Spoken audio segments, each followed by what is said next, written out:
Pat Summerall here with John Madden. We hear so much about this Dallas team and how good they are. John, what exactly makes them so good? Well, I think when you talk about pro football, you have to talk about the quarterback. And when you talk about the quarterback, you talk about Troy Aikman. And you look what he's done. Here's a guy who just got a contract for $50 million, and he's probably worth it. He leads the league in completion percentage. Then you have that. That's the throwing part. Then you need the other part, the running part, and they have Emmitt Smith, who I think is the best running back in all of football. And I'll tell you, he's going to get the ball a lot early today, and he is really ready to go. But you know the thing that makes it all worthwhile and makes it all possible is this group right here, the offensive line. These are the guys. When you have the top quarterback and you have the top running game, this front line has to do the job. That offensive line is big, and they are very good, too. What do the Giants then have to do to counteract all these offensive weapons? Well, they're going to have to score some points, and that's what Dan Reeves was saying yesterday. He thinks that they're going to have to score 24 points. They have Rodney Hampton back. They're going to have to be able to run the ball, play pass, take some shots at the thing. But I think they're also going to have some big plays from their defense and their special teams. The Cowboys have won the toss. Daloiso will kick it off.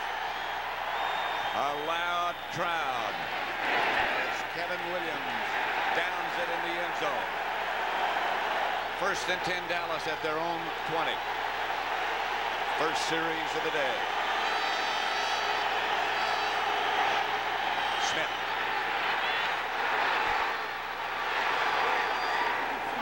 About 8. Stopped by Guyton. 2nd and 2. Emmitt Smith got 8 on the first carry. Flag on the play as Smith comes close to a first down.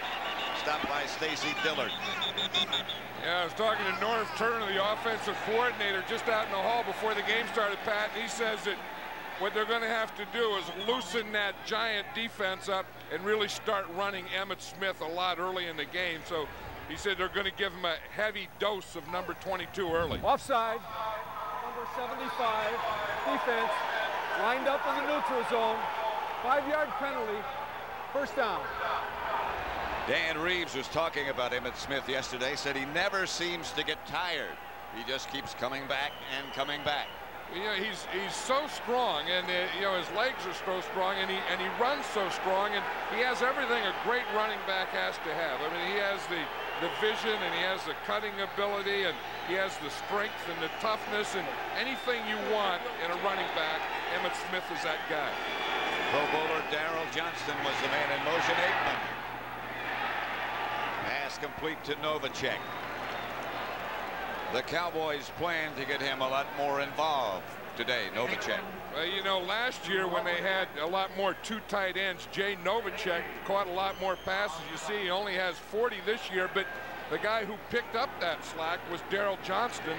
They've really been, in fact, Troy Aikman was saying last night that all year they've been mauling Jay Novacek. They just jump on him, grab him, do everything to him, but Johnston has been open more. 2 tight ends this time. Nate Newton jumped the count. Mark Tournay started backward, and then Newton jumped. False start, number 71, offense. No snap, 5-yard penalty, second down.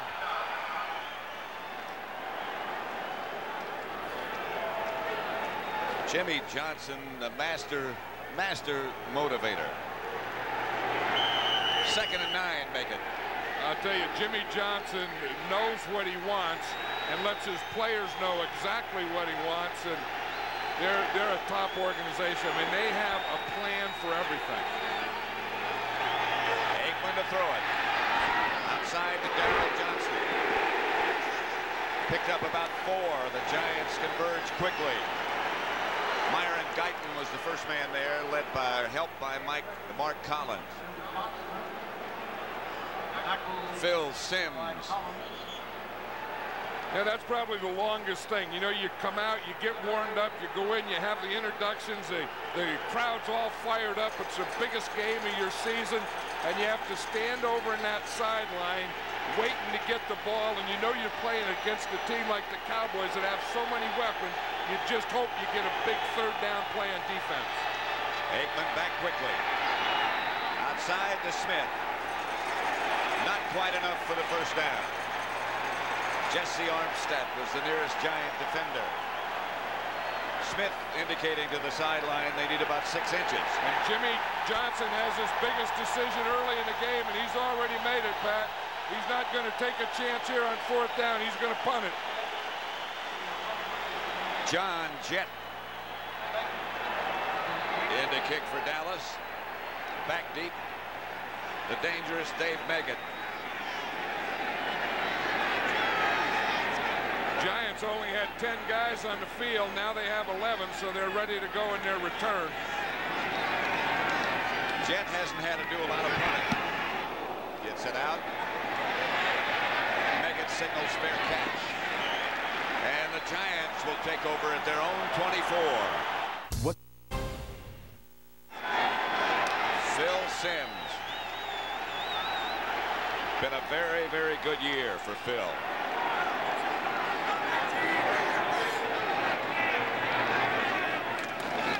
Hampton.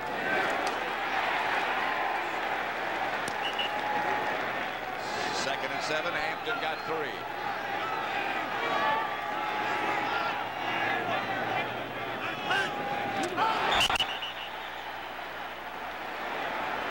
Bob Cratch might have moved a little bit early.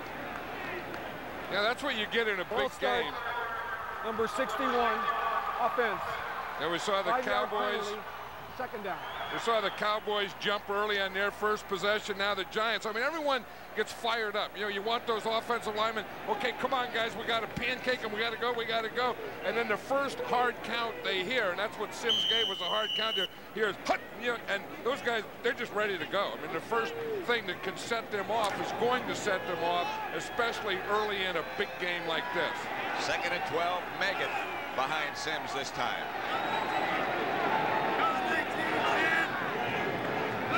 There, Pierce was the man in motion. Simms looking at Meggett, now looks the other way. Has his tight end, Aaron Pierce. Fumble. And I think the Giants got it back. It's going to be shaky. From the signs, it looks like the Dallas got it back. You have an official without a cap pointing towards Dallas's way. Great read by Simms, though. He had Meggett to the left. He has Pierce to the right. You see him look to the left and then come back to Pierce. Now, in looking at Meggett, that took that safety out of there, and that let Aaron Pierce right down the middle, and he just got that ball stripped out of there. Meggett went for it, didn't get it, and the Cowboys came up with it. Darren Woodson came up with it. And so Dallas takes over at about their own 40. Call it the 37. That was a big play for the Giants. It turned out to be a big play for the Cowboys. One of the things that both teams talked about yesterday is, one, that on defense they have to get turnovers, and the other side, but on offense, we can't turn the ball over. Cowboy 1st and 10 at the 38. And Aikman to throw it. He looked in the direction of Emmitt Smith, the flag on the play. Usually when that guy throws it from that deep position, it's going to be against the tight end. Holding number 54, defense. Against Carlton Bailey. Automatic 1st down. See, that deep guy keys the tight end, and it's usually someone doing something to the tight end. And that's what Aikman was saying. He was saying, you know, last year it was a lot easier to get the ball to Jay Novacek. And of course, when you get a guy like Jay Novacek, who's a Pro Bowl tight end, you know that he's going to draw a crowd. He said, they're just doing everything to him. They grab him every play. Johnston on the move. And Aikman to throw it again. Michael Irvin. Irvin stays on his feet and gets to the Giant 40 and a half. Greg Jackson was the defender. Yeah, you watch Aikman here, and again, a little play pass, and then look at this pass protection, the time that he has. And if he has time, this guy can get the ball in there anywhere. And the guy that he's going to look for most of the day is number 88, Michael Irvin. Harper comes right this time. Irvin is left. They go in a hurry, and Emmitt Smith is tracked down from behind by Keith Hamilton. I was talking to Jimmy Johnson before the game, Pat, and he says that in all the years that he's had Emmitt Smith, this is his 4th year, he said he's never seen him as excited in practice as he was this week. He said he's never seen him get ready for a game. He said, you know, that's not one of his strengths, is getting ready and practice and all that. He said, but he practiced harder this week for this game than he has in any other game in 4 years of Cowboy. That's a pretty good tribute. 2nd and 9. Aikman outside to Darrell Johnston. Johnston bowling down to about the 32, stopped by Corey Miller. Maybe Aikman is going to feature the Moose today. Now, here's a guy that has meant so much to this Cowboy team. You know, he's the big play that the Cowboys run to Emmitt Smith is that lead draw. Of course, the lead part of it is Darrell Johnston. 3rd and short. Aikman fell down, gives to Smith. Smith has the first down. He almost fell down. Myron Guyton made the stop. Yeah, that's what makes Emmitt Smith Emmitt Smith. He almost always falls down, but doesn't fall down. You see, he's going to start here like it's going to go to the right and then cut it all the way back in here. And there's no one that does this better than Emmitt Smith. See, he starts to the right. It's supposed to be up there in the middle. He feels something back here and then sees it, then makes that move. Almost falls, like I said, put his left hand down and still made the first down. Aikman will throw it on first down. Gets it out to Darrell Johnston again. Johnston is down, lost it, and Darrell Johnston got it back. At the 21. Mark Collins cut him down. Yeah, let's watch Lawrence Taylor, Pat, here, because one thing the Giants have to do is they're going to have to get some pressure on Troy Aikman. Now, one of the guys that if he's going to come up with a big day, if he still has a big day left in him, it has to be Lawrence Taylor. I think he has to get there, just disrupt him a little. You're not going to get a lot of sacks. Make him throw it when he doesn't want to. Don't let him step up, all those kinds of things. That time, 3 of the Dallas blockers had a shot at Lawrence Taylor. They all took it. The last one, Emmitt Smith. Lawrence Taylor does draw crowd. That's Emmitt Smith to about the 15. Stopped by Bailey. Of course, Emmitt Smith is going for his 3rd consecutive rushing title today, so he'll know what he has, but Jerome Bettis of the Rams will also know what Emmitt Smith has, and Bettis and the Rams will play later today. And Emmitt Smith wants his win, #1. But #2, he wants that 3rd consecutive rushing title. 1st and 10 at the 15. It's Smith again. Taken down by Myron Guyton, but he got 4 yards. You know, the one thing with the Cowboys, you always have to block that backside because you never know where it's going to go. You see, here he is here. Here's the onside. So you block that, but then the other thing the Cowboys do is they block this side equally as well. Because even though the onside is to the right, look at how that backside blocks. And you see those blocks there? Those are the things that make the cutback possible. 2nd and 6. Galbraith in motion. It's Emmitt Smith again. This time he doesn't get much. Stacy Dillard as Smith got just across the 10. You know, I always said, Pat, that the best friend of a quarterback is a good running back or a good running game. And now that the coaches call all the plays, I think the best friend of an offensive coordinator is a good running back, because when you don't know what to call, you know, and you always come somewhere where you have a blank, all you have to do is just give it to Emmitt Smith. Lead draw. And of course, when you have an offensive line like this, you have another weapon. Galbraith moves over to the right side. 3rd and 4. Flag on the play. Aikman gives to Novacek. At about the 5. I think that was big Eric Williams, a right tackle that moved. Full start, number 79, offense. That was, and I think he had a block on Lawrence Taylor. Watch, here's Lawrence Taylor here. Eric Williams is watching him, knowing that he has to block him, so he just takes a little rock there. You see, just starts to get back there. Lawrence Taylor sees him rock and is smart enough to know if that guy rocks, I'm going to go because they're going to call him for the rock. That makes it 3rd and 9. Emmitt Smith has gotten short gains so far, but it's almost inevitable that before too long he'll break one. Aikman back to throw it. Gets it to Novacek. Fumble. And it got out of bounds. The Giants had a shot at it. The Cowboys maintained possession.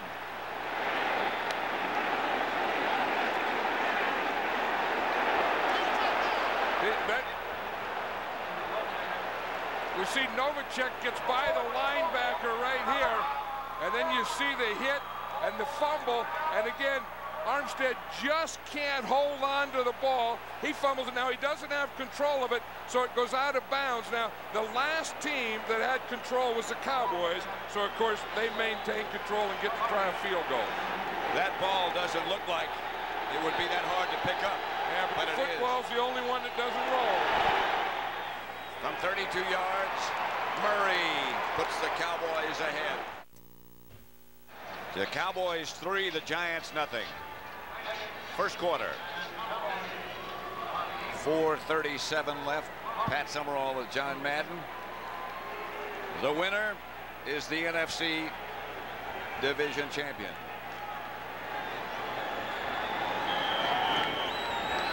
The Eastern Division Champion, I should say. Onside kick, handled by the Giants, by Jesse Armstead.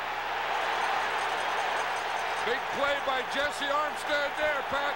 Jesse Armstead was the guy that didn't get the fumble before it got out of bounds. But watch this. This is a gutsy call here. The onside kick. That front 5, they always have to check the onside. Jesse Armstead didn't turn his back, didn't run back to block, but checked the onside kick first. It was a perfect kick right to him, and he handled it. I'll tell you, that's a big play. Really? Because a lot of young guys would turn and start to run backwards to block for the kickoff return. The first thing you have to do is check the onside kick, and he did. Actually, a pretty good onside kick by Murray, left-footed. Here's Sims with time. Finally had to throw it away as he was hit by Leon Lett.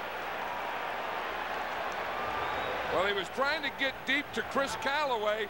And again, this was one of those coverage sack type of things. It looks like Phil Sims got banged up a little there. When Leon Lett gets on you, that's going to hurt. That's a load. But he does have time here, Pat. This is a bootleg. You fake going one way, you come back the other way. He had good time. He's looking deep. Chris Callaway was deep down the middle, but he had good coverage, and he had to hold the ball just so long, and Leon Lett got there. Hampton and Bunch behind Sims. Callaway is the man in motion, and Sims will throw it again. Through the hands of Mark Jackson. But Phil Sims is thinking, what the heck does he have to do? He started to hit Aaron Pierce on a beautiful play. Pierce catches the ball and then fumbles. Then he throws that one, a perfect pass there to Jackson, and he drops it. He thought he had Callaway. He didn't have time. Leon Lett got there. Phil Sims is doing his part. He certainly has all year long. Hey, he's an amazing guy. 15 years in this league, and still looks like he's been in it about 5 years. And talks like that. Back to throw it again is Sims. Chased by Jeffcoat. Down by Jimmy Jones. But Jeffcoat made him duck. Yeah, and that's on Jumbo Elliott. You're going to see Jeffcoat right here. Here's Elliott coming back here. Remember, he still has that bad back. But watch, Jeffcoat starts to the outside. Then they had a double team on him. Aaron Pierce left him a little too soon, and Elliott didn't stay with him. One of those things, sometimes you have two guys on one, and they both relax a little too much. I think that happened on that play. Horan back to punt. Kevin Williams will field it at the 11. Gets away from one, but a flag on the play. Kevin Williams gets out to about 20-yard line. But a penalty marker down back where he first caught it. 40-yard punt by Horan. Returned by Kevin Williams. Another round by Kevin. Remember, it was after the Dallas game. Illegal block. Number 51 on the return. Half the distance to the goal. First down. It was after the last Dallas game that Dan Reeves got rid of Sean Landetta, and he brought in Mike Horan. Next week. Put more under your... The Cowboys 3. The Giants nothing. Dallas ball at about their own 12. On the 7, beg your pardon, 5 further back.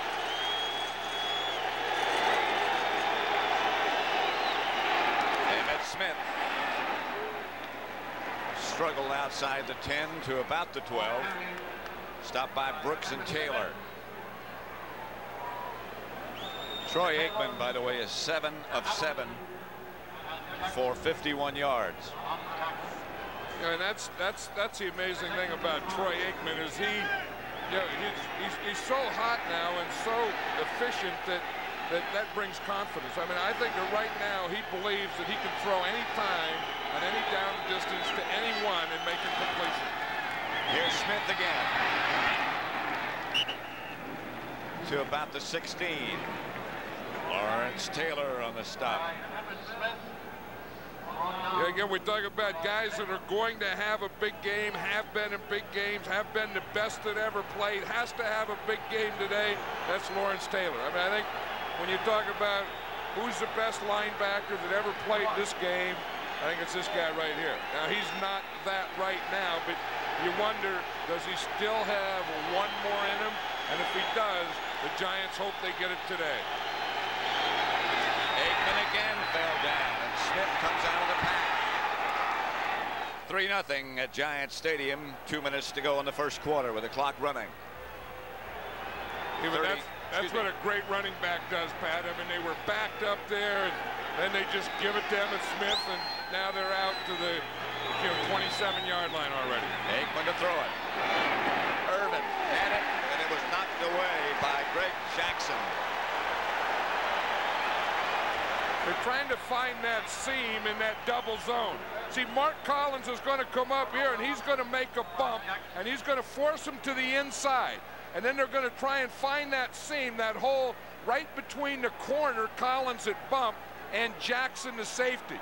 And I think what happened, I think Irvin went a little too far in because Jackson got there just when the ball did.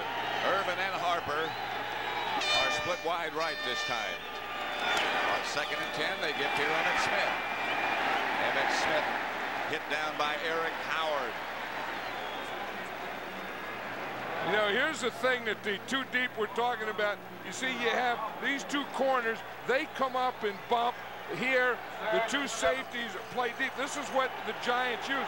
So on that play, Irvin was trying to come in and get in this hole here. He got a little too close to Jackson.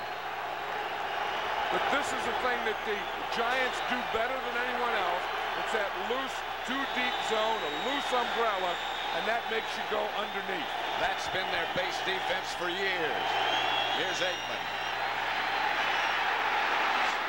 Out of the pocket, Aikman got the first down. It was against the Giants at Texas Stadium, where Aikman got hurt on a scramble. That was one of the things that Keith Hamilton talked about yesterday. He says, we have to contain Troy Aikman. We can't give him lanes. Now, if you look right here, you're going to see where the lane is. You see right here, when they have the tackles to the inside, the ends to the outside, they gave him the lane. Now, Aikman isn't a big runner. I mean, it's not like you're playing against a Steve Young, but if you give him a lane, he has the talent, and he will take it. 1st and 10, Dallas. And the 40. Emmitt Smith again. Behind the line of scrimmage. We thought he was down, and finally he is. Michael Brooks finally kept him down. He was hit first by Eric Howard. That's the end of the first quarter. If you didn't watch NFL Game Day highlights.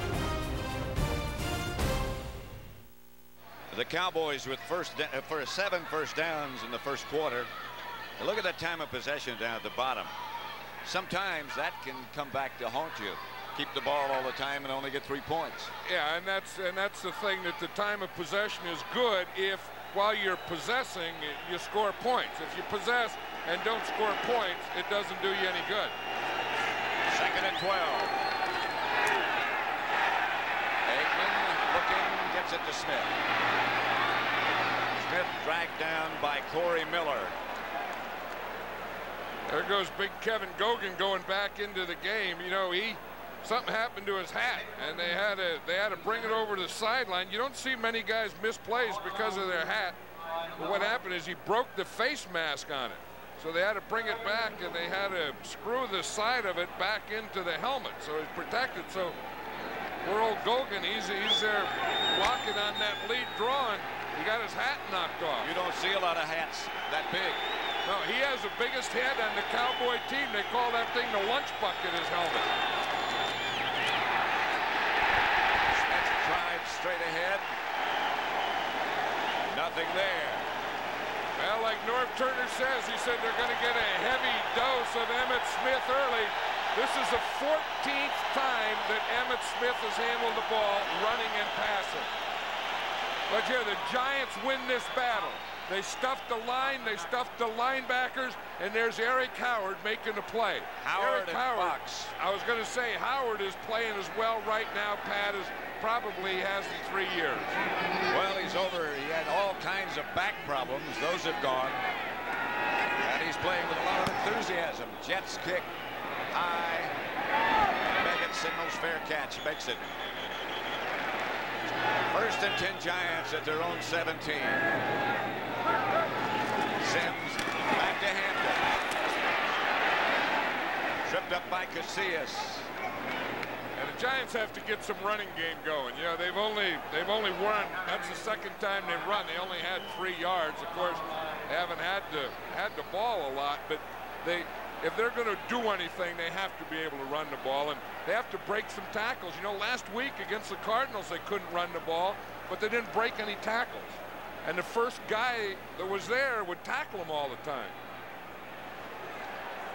Injured Cowboy down on the play is the defensive tackle, Russell Maryland. Rodney Hampton. The deep back at 2nd and 9. That was Meggett in motion, and the reverse goes to Meggett. Norton on the stop. There's Russell Maryland, who was injured earlier. There's Russell Maryland, Pat. They're checking his Achilles tendon, and I'll show you what happened. Here's Jumbo Elliott. Right here is Russell Maryland. He starts to ride in here. Jumbo Elliott clips him from behind. Now, this is really an illegal block if we just look at it and click. See, he's engaged there. See him engaged there? Now watch right there. See, Jumbo Elliott comes right back and gets that right ankle or right Achilles tendon. That is tough. 3rd and 4, Sims back to throw. Standing around the time now, chased by Jeffcoat. Finally threw it away. Hit the yard line marker. Sims went down, chased by Jeffcoat and Casillas. You know, this Dallas Cowboys secondary is doing a good job of coverage, because that time Phil Sims really had time there. And if you just look at the coverage that this secondary is doing, you see he's looking. We can stop it now. We can see that everything is covered. There's no one open. And he had to wait and wait and wait, because he did have good pass protection, but none of his receivers got open. So Mike Horan is in to kick. Kevin Williams back deep for Dallas. This is where he can use a good directional punt outside the numbers. Williams gonna let it bounce. It bounces sideways and is out of bounds. And Dallas will take over in pretty good shape, about their own 42. Wait, what's the matter with you? This was your first video game system. Remember? Your greatest holiday memory ever. Don't you remember staying up all night? Getting 148,000? Dumb centipede. This is the best gift ever. Make this.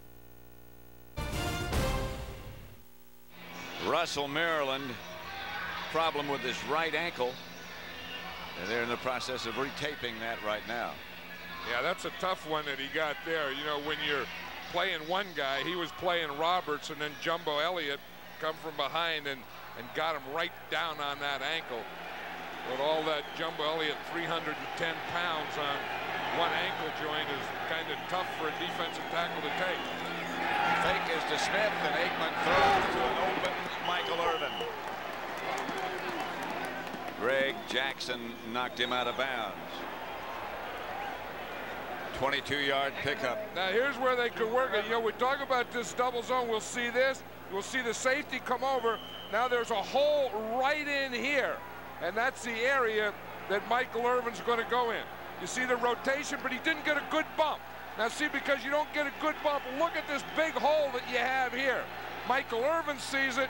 More importantly, Troy Aikman sees it. Here's Emmitt Smith inside the Giant 35, a pickup of perhaps 3, stopped again by Eric Howard. Yeah, that's the thing that this Cowboy team can do to you. I mean, they can pound you and pound you and pound you with Emmitt Smith, and you think he's going to stay inside, then he bounces outside.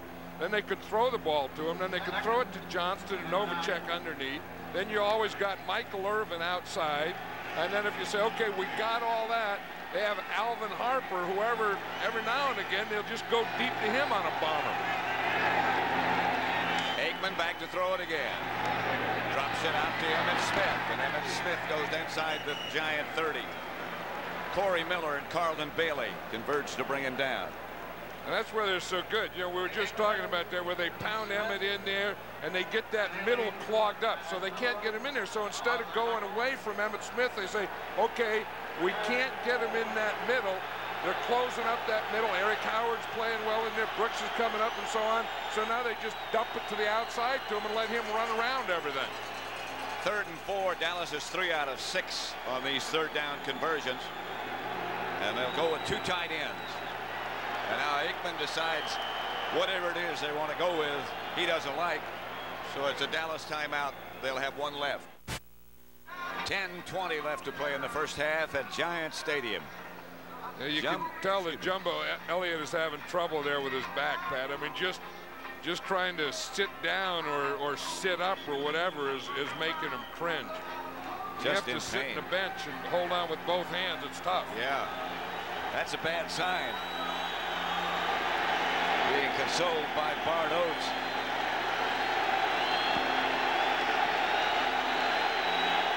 Kevin Williams in the slot. Flag on the play. Aikman gets it to Emmitt Smith. Smith all the way down to about the 17. He was down. The ball came loose. Mark Collins up to hit him. I think that's going to be good for a first down. I think the penalty is against the Giants.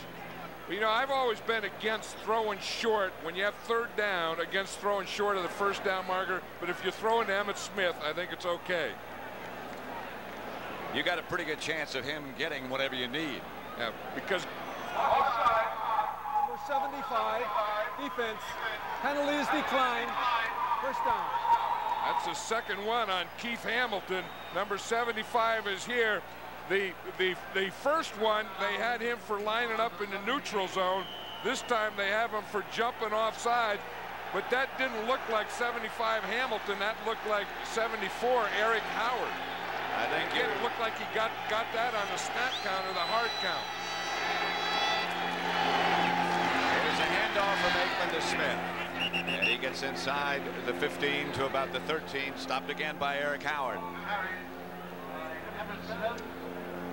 You wonder if everything in its simplest form offensively, and Jimmy Johnson's offense here is you start off and you're going to hand it to Emmitt Smith and throw it to Michael Irvin. And in the first half of this game, that has just about been the offense of the Dallas Cowboys. There are a lot of decisions you don't have to make when you have those two. Especially when you have a guy like Aikman getting it to him. Fake is to Smith. Hamilton chases Aikman, incomplete. Irvin perhaps was the nearest Cowboy receiver. Yeah, good coverage by Corey Raymond. Watch Corey Raymond here. He's going to be man-to-man on Michael Irvin. Now that's who Aikman's trying to throw to. Now, Irvin, I don't know what kind of pattern he's running. Now, Corey Raymond does have a little grab of that jersey, but Aikman didn't look like he knew the ball was coming to him. And if he did know, he should have ran a better pattern than that. Third down. 3 wide receivers. Williams in the slot. Aikman back to throw. Over the middle to Emmitt Smith. He's going to be close to first. David Tate made the stop on Emmitt Smith. You know, the other part of that equation is hand it to Emmitt, throw it to Michael. The other part is if you don't want to throw it to Michael, throw it to Emmitt. So you can either hand it to Emmitt, throw it to Emmitt, or throw it to Michael. And that's not bad as long as you got those big guys up in front blocking for all that stuff, and they are doing that. They're going to measure.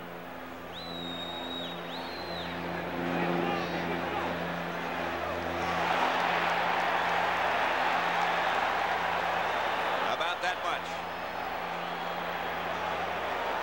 Let's go ahead and go. Yep, he's going. You see big John Giesick goes in there. He goes in at the right guard.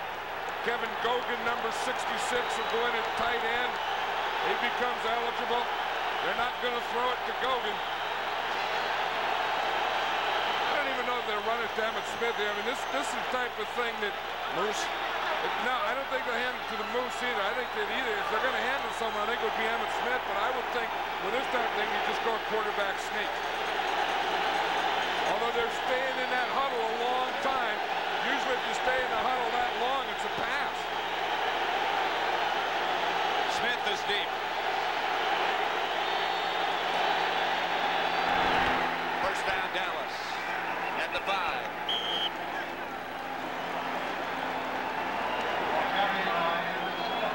Mark Collins on the bottom of the pile.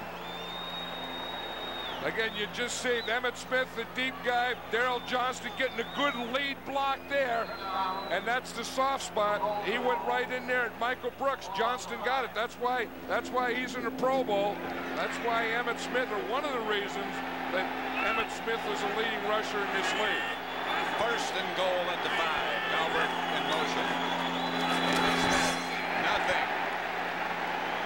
Carlton Bailey and Stacy Dillard. Smith got nothing. Well, you know, Dan Reeves is concerned here. I mean, he would love to see a field goal by the Cowboys here. His Giant team stop him and make him go for a field goal, because one of the things that he was worried about yesterday is getting behind early. He said down there in Dallas, that's what did him in. You know, when they got down 17-3, the Giants are not a good team playing uphill. Second and goal at the 5. Aikman to throw it. Touchdown. Emmitt Smith.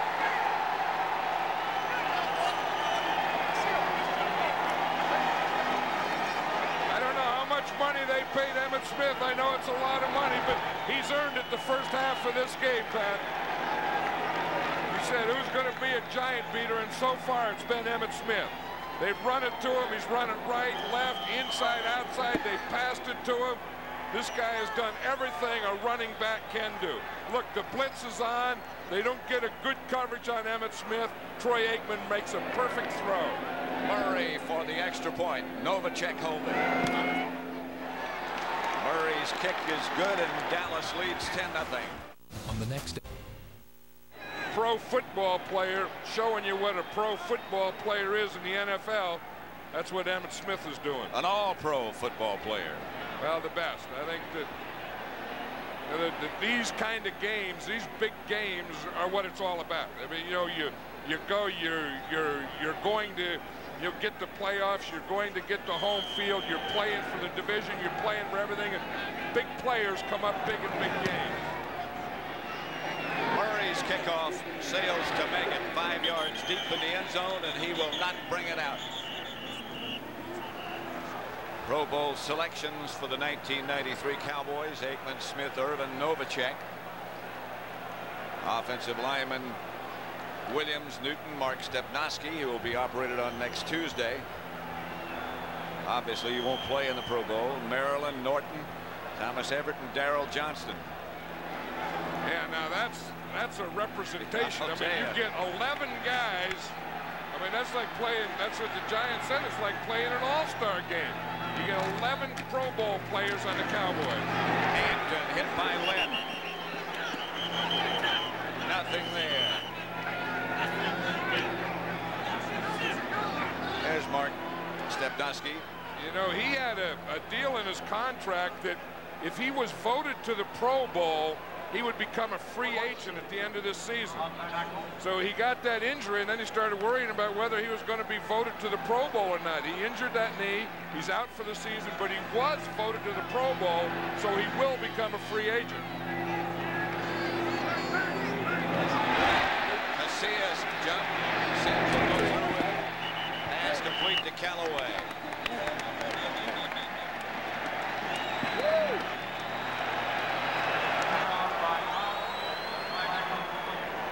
I think that has to be against Casillas, and that's what the Giants needed. Number 75, defense. Penalty is declined. First down. You know, not a guy jumping off sides, but just a guy making a play, a guy making a catch. I mean, you know, Sims gets back. He had good pass protection. Callaway makes a good sharp cut out there. Sims hits him perfectly. The Giants don't need a lot of things going. They just got to start making some plays now, start getting some first downs, and get into a rhythm. The handoff is to Hampton. Get up in there. Hampton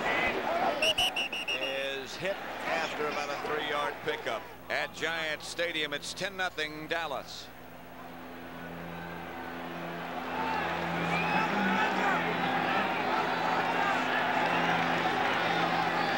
Hampton got 476. Hampton got a bunch this time. Rodney Hampton out to about the 47, tripped up by Thomas Everett. That's what the Giants need, just something to get them started. Sims hit that pass, and they got that good push to the left side. We saw the first run to the left side. Now we watch the second one. Trap play, boom, good trap by Roberts there. Hampton's right in behind it, runs right off the trap block. Giant 1st and 10 at their own 48. Hampton behind Sims, and Hampton will carry again. Taken down by Tony Tolbert. Got a yard, maybe.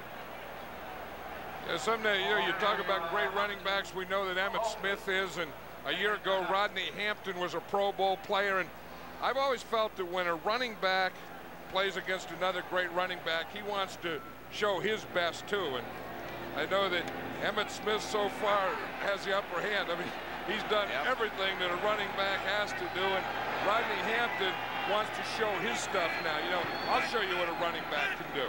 2nd and 9. Hampton across the 50 to about the Dallas 48. Leon Lett tripped him up. You know, we saw the one trap. Now we trap from the other side. This time it's going to be Cratch here. Cratch pulls this way. Hampton gets right in behind him, and you want to run right off that trap block. We saw Roberts do it to the right. Now we see Cratch pull. Boom, right there's a trap. Hampton right in behind him. Good play by Leon Lett. The trap worked, but they didn't get Lett blocked. Here's Sims. Down by Tolbert. And Lett and Casillas. They all converge. The Giants will have to punt. And Sims is really upset there because he didn't have a chance. I mean, here's the first one. Tolbert is going to get the first pressure, and then once Sims sees that, he puts the ball down, and then the whole thing becomes a jailbreak. But see, Tolbert's the first guy right there. Tolbert was the guy that made him bring the ball down, and there was Leon Lett and Casillas. Cowboys were coming after Horan. Gets a good roll on the end of the kick. All the way down to the 10-yard line. The Giants have good field position here defensively. They have to make a stand. They have to stop the Cowboys and make them punt here and get some good field position. Emmitt Smith looking for room, cut down by Corey Raymond. Good tackle. Yeah, but the secondary is making way too many tackles on Emmitt Smith. You know, how many tackles have the defensive line made on Emmitt Smith? They're not going to make a lot, but the linebackers have to make more tackles, because the more tackles the secondary makes means that the ball carrier is running farther and farther into the defense. Those linebacker tackles is sort of the key to this Giant defense also. And they haven't been doing it today, and they didn't do it last week against the Cardinals. Second down. Smith again. He lunged upfield for about 3, stopped by Lawrence Taylor and Stacy Dillard.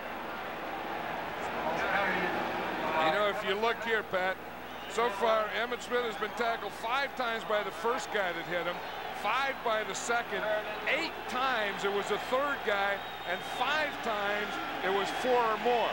So the first guy has only tackled him 5 times. 18 carries, 63 yards. They need 2.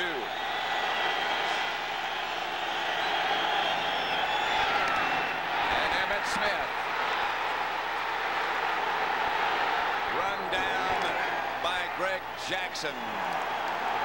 And Smith is hurt.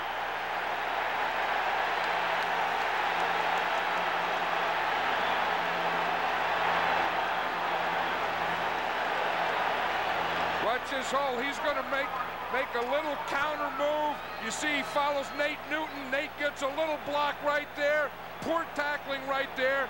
Great running. And I think at the end, Pat, I think he just falls on the football. 10-0. 2-minute warning. Emmitt Smith being checked. You remember he was hurt at the end of the last play. And I think we're going to see as Greg Jackson tackles, and watch him go right there on the right shoulder. See right here, he puts his right arm down and then goes on the right shoulder, and that's what they're checking. Smith has 19 carries, 109 yards now. Lincoln Coleman has replaced him. Aikman down by Hamilton. I think there might be a penalty.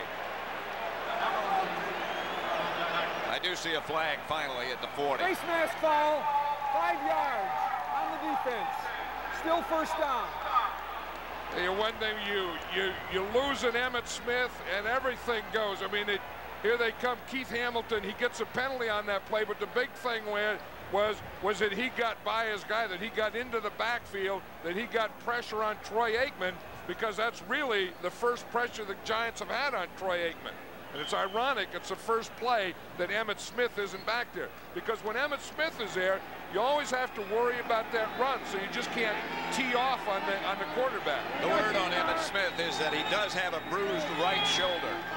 Don't know if he'll be back. That's Lincoln Coleman, who replaced Emmitt Smith straight ahead. Yeah, we got the answer right now, Pat. There's Emmitt Smith going back into the game, and look at the fans don't like that. The fans know what Emmitt Smith has done to him. Look, he has 151 yards already. So when they see him coming on the field, the fans kind of went, oh no. I mean, it's just kind of, you know how the air goes out of you? Yeah. That type of thing when he came back out there. Second it's a one-man gang. Here's Aikman. Gets it out to Darrell Johnston. Johnston, Dallas first down at about the 22. Tripped up by Corey Raymond. Something shows how big Darrell Johnston's gotten. You know, they call him the Moose, of course. That's his nickname, the Moose. He's a Pro Bowler now. But usually you just get your nickname called when you play at home. Darrell Johnston gets his nickname called when he plays on the road. That is big.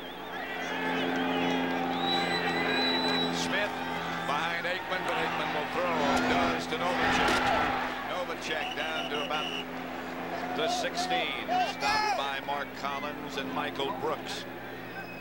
It gets you with this Dallas Cowboy team. You know, you say, what do you stop? You know, you stop Emmitt Smith, they hit Novacek. You stop Novacek, they hit Irvin. You stop Irvin, they hit Harper. This offense drives coaches crazy. And they've had the ball almost the entire first half. Here's Aikman throwing again. Johnston, incomplete. Stops the clock with 20 seconds left. Dallas with 1 timeout left. gets out of the huddle quickly. 3rd and 4, 20 seconds before halftime. One timeout left. Aikman, nowhere to go. Down he goes at the 20. With 14 seconds left to play in the first half. That's another coverage sack there, Pat. I think he was trying to get to Michael Irvin right here, and you'll see Irvin get down in there deep. And there's too many Giants on him. You see Irvin there, he got a double team right there. Jackson and Guyton both on him. That's who Aikman was looking for. And this is what happened. Now here's how Aikman sees it. See, he's looking down, he's looking for Irvin, looking for Irvin, looking for Irvin, waiting, getting up, no chance. Emmitt Smith heading for the locker room. There's Russell Maryland, who was injured his ankle earlier, waiting in the tunnel. 38-yard field goal effort coming up by Eddie Murray. Novacek holding.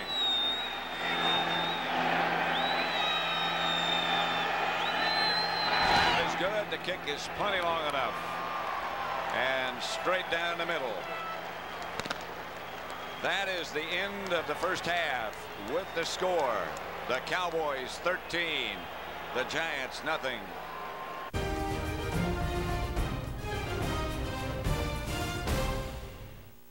Halftime statistics, as you would expect, lean entirely toward Dallas. 13 first downs to 2.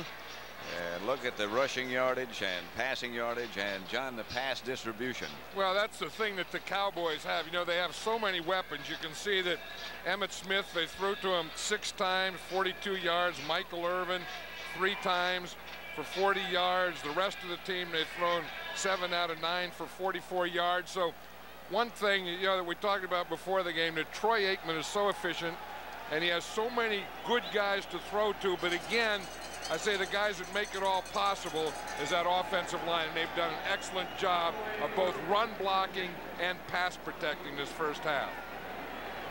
Eddie Murray set to kick it off. Dave Maggott and Chris Callaway back deep. Line drive kick by Murray, handled by Maggott at about the 15. And he gets outside the 30, about the 32, where the Giants will take over. You know, one good news for the Giant fans here, and you know, bad news for the Cowboy fans anywhere, is that I don't see Emmitt Smith out on the field. You know, he hurt his shoulder just before halftime. Went in just before the field goal was kicked. We got word that they wanted to look at it. They thought it was a shoulder bruise, but he's still in the locker room. They x-rayed Russell Maryland at the half. Leon left. Defensive tackle. Howard Cross made the reception from Sims. That's his 3rd completion of the day. And he gets about 9, maybe a little bit more. And the Giants just have to come out and get a new start here. Remember, early in the game, they hit that one to Aaron Pierce, and then he fumbled the ball, and I think that took all the air out of him, and then they caused a fumble, and they didn't get it. They had a couple opportunities in the first half. They lost them, and then they never got back. So maybe the second half they got to start over the way they started to start in the first half. They need about a foot for a first down. Word from the Cowboys is that they're trying to put extra padding in Emmitt Smith's shoulder pads, and he's going to try to go. And the same thing is true of Russell Maryland. They're putting extra padding on his ankle, and he'll give it a go in a moment. You know, one of the problems the Giants have had, they've had a lot of problems offensively, but one is not gaining much yardage on first down. In fact, that play was the first time that they gained over 4 yards on first down in this game. They need about a half yard for a first down. Rodney Hampton is sitting back. He will get the first down. Up to the 45, stopped by Casillas and Lett. This is what you want to do. You want to get right in behind Roberts and right in behind Jumbo here in the running game. That's where he goes. You need a first down. They start the double on Lett. That was the soft spot that Rodney Hampton ran right into. You see, if you know where your double team is, then that's where you're going to expect to get the soft spot, and that's where Hampton got it. Cowboys 13, Giants nothing. 1st and 10, the Giants. And Sims will throw it on first down. Gets it outside in the direction of Aaron Pierce, incomplete. Second and long, and that's the situation they don't want to be in coming up. And they're trying to get in the mixture. They're trying, to get out of that thing where you run on first down all the time. So they're trying to go some passing on first down, but those short passes that get you 5 or 6 yards. I'll tell you one thing, the Giant offensive line so far has not done a good job. They haven't done a good job of run blocking, nor have they done a good job of pass protecting. Aaron Pierce is the man moving. Sims to throw it. Gets it to Hampton at midfield. And that lunge takes him across midfield into Dallas territory, stopped by Norton.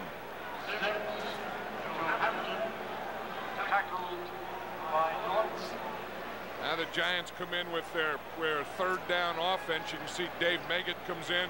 This is where they use McCaffrey, 3 wide receivers. Derek Brown is the fourth. He becomes the tight end in there. Whereas the guy they like to go to in this situation is Dave Meggett. And he's lined up to Sims' right. Sims is showing him who to block if they blitz. Meggett comes out of the backfield. That's almost picked off by Gant. Here comes Emmitt Smith with that extra padding in place inside his shoulder pads. Yeah, again, it was his right shoulder. And, you don't know if he's ready to play yet. I think the thing that tells you he's not is that his belt buckle's not buckled yet. I think the hat, you don't wear the hat that way, and you tighten up that belt buckle.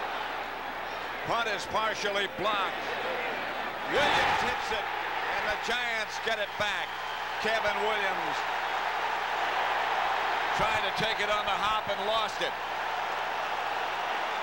And the Giants get a break. And everyone's going to remember the Leon Lett play. They're going to say Thanksgiving Day. You don't have to do that. If the ball's flopping around on the ground, get away from it. Every special teams coach will tell you that. Again, you get the block. Here, it becomes a deflection. It's knocked off there.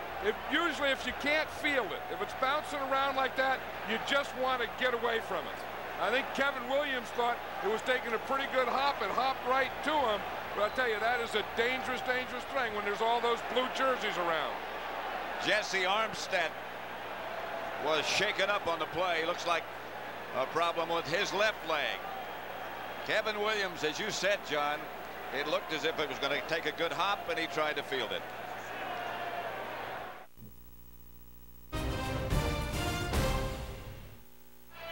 Here's Brock Marion here. To watch him, he comes from the outside. They have the end split. Brock Marion comes in, flattens out as Mike Horan punts it. Boom, he hits it and knocks it to the sideways. Now Kevin Williams is coming up. Looks like he was going to get away from it. Then he saw the bounce, tried to get it, and made a bad decision. Hampton on first down to about the 32. Stopped by Norton. And the Giants have to take control of this game, and if they're going to take control of it, I think Rodney Hampton has to be a big part of it, and the other big part of it has to be this offensive line. And they're doing that right here. Pierce is getting a block. He gets a block on Haley. That gives him the soft corner. Larry Brown misses a tackle, and they're able to get about 8 yards. 2nd and 2. Hampton again. Spins and got about 1. Darren Woodson made the stop. It's Jesse Armstead. Excuse me, John. I was just going to say that was a big turnover for the Giants as we see him working on Jesse's Armstead's left ankle there. Because this is the deepest penetration that the Giants have had today. It's been a frustrating day so far for Phil Sims. 3rd and 1. Might just take a shot here. Rodney Hampton over 1,000 yards for the 3rd straight year. More. Hampton gets the first down. Looks like Rodney Hampton said, I've had enough of that Emmitt Smith stuff. I'm going to show you some because I didn't feel that he was running hard last week. I didn't feel that he was running hard in the first half of this game, but on this play here, he ran hard. I mean, watch this. When he hits that linebacker, Darren Smith, and knocks him backward. Watch Smith come off a block. Now watch the contact there. Smith goes backward. First down, Giants at the Dallas 27. Hampton as Sims fake to him. Sims throws. Incomplete. Almost intercepted. I don't know why Phil Sims didn't throw it to Howard Cross. Howard Cross, and he's telling Phil Sims right now, he's going to go tell him Howard Cross was wide open. It was a bootleg. Howard Cross was out on the right side. Now, here's Cross right here. Here's Sims, and I can see it's probably because of the defender there that he can't see him. See, and then that made him scramble, and not only scramble, but look to the other side and throw it where there were no blue jerseys. That was Tony Tolbert right in Sims' face. And you're right. That's probably why he didn't throw it. 2nd and 10. Sam. Pass caught by Callaway. Yeah, he zipped that ball in there. I mean, one thing, if you give Phil Sims protection, he's going to find some stuff. See, Callaway, he's the guy in motion right there. And now the outside guy comes to the inside. Callaway goes to the outside, and Phil Sims hits him. Woodson, the defender. The only 3rd and thing 7. is, these receivers somewhere, Pat, are going to have to break a tackle and make a play after they catch the ball. Well, the guy that can make things happen is to Sims' right. That's Megan. On 3rd down. Megan stays in. Pass is caught by McCaffrey. And a Giant first down. This is the guy, McCaffrey here, that's the guy that he's going to look for on 3rd down. Ed McCaffrey is a big wide receiver, possession type guy. He just runs a little out. Now where he did is by coming back, he gave Sims something to throw to. But again, we talk about protection. Dave Meggett stays in to help. That's where it all starts. That was good pass protection for Sims. On 1st down, it's Hampton spinning and hit by Godfrey Miles. I'll tell you, they're hitting down there now. I mean, this is good hitting weather. You know, we talk about, you know, that first half, you're kind of positioning stuff. You come out in this second half, and there's a certain finality about it. You know, I mean, you get all those speeches, one more half of the season, men. We got to get it done. Hey, these guys are going after each other now. The applause you hear is for Rodney Hampton. They've just announced on the school board that he has just rushed for over 1,000 yards.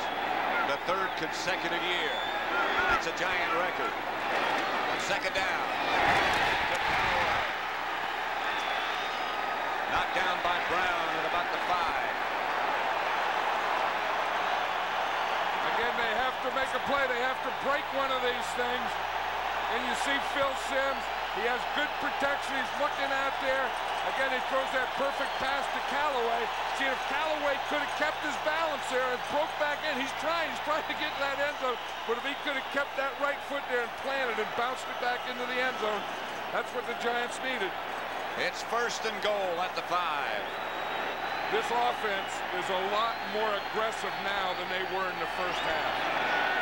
Hampton and Bunch behind Sims. Sims put his head to his helmet. And that could mean something. It means I'm going to throw it back to Hampton. Hampton's going to get knocked out of bounds after about 2 yards, 2.5. Right here. Dan Reeves there, one of the few head coaches that calls his own offensive plays. He has that sheet there. He's getting his goal line people in there. Remember last week they did have a run pass, and Rodney Hampton could take it and run and then throw the ball in this situation. 2nd and goal at the 2. Top, he's close, but no signal, no touchdown.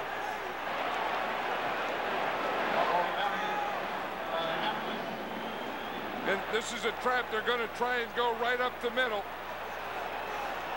You see, they're bringing Pierce along to trap, and Hampton just left everything and just went in the middle, tried to dive over. There was nothing there. This isn't a bad play for a play fake. 3rd and goal at the 1.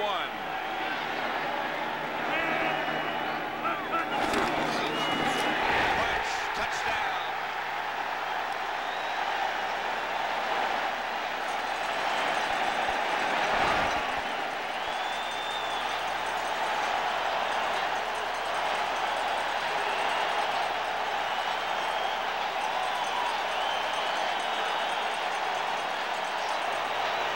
Treadwell in to try the extra point. They were looking for Hampton. They handed it to Jared Bunch. Right behind Oates and William Roberts here. The Cowboys had that middle loaded up, and the Giants went right at it. They went right to the teeth of the defense. David Treadwell hits the extra point, and that's 13-7. Dallas leading by 6.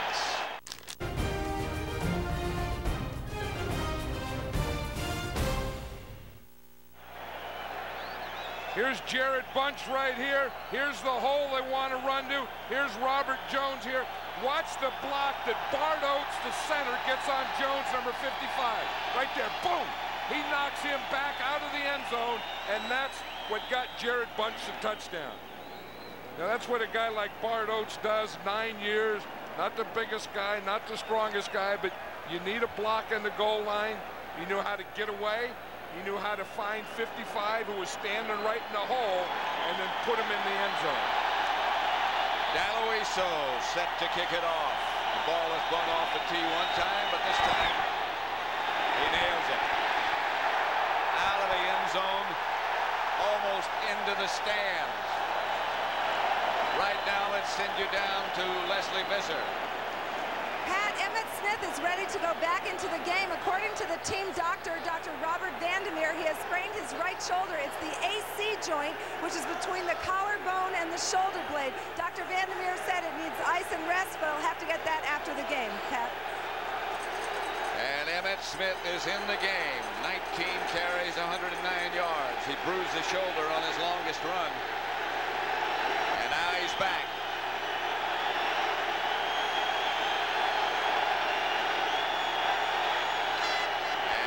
Smith gets his first carry in the second half and gets good yardage. Emmitt Smith slung out of bounds. Picks up a Dallas first down, a gain of 12. Greg Jackson threw him out of bounds. Okay, there was a heck of a block by Eric Williams. He's a big right tackle who's going to be in the Pro Bowl. Here he is here. Watch him block Lawrence Taylor, and then the ball is going to come around that end. Taylor has position. Williams gets position. Takes him back enough that Emmitt Smith can get around that corner. Doesn't take much of a block for Emmitt. Healthy or otherwise. He gets another carry. Smith hammered. After a pickup of about 5, he's holding his arm. Yeah, you talk about guys getting paid a lot of money to play and overpaid, underpaid, or whatever. But this guy can do it all. I mean, he can run, he can block. You look what he's done today, 7 times to the left, 10 in the middle, 4 to the right. But this guy is also a tough guy. He's been replaced by Lincoln Coleman for the moment. 2nd and 5.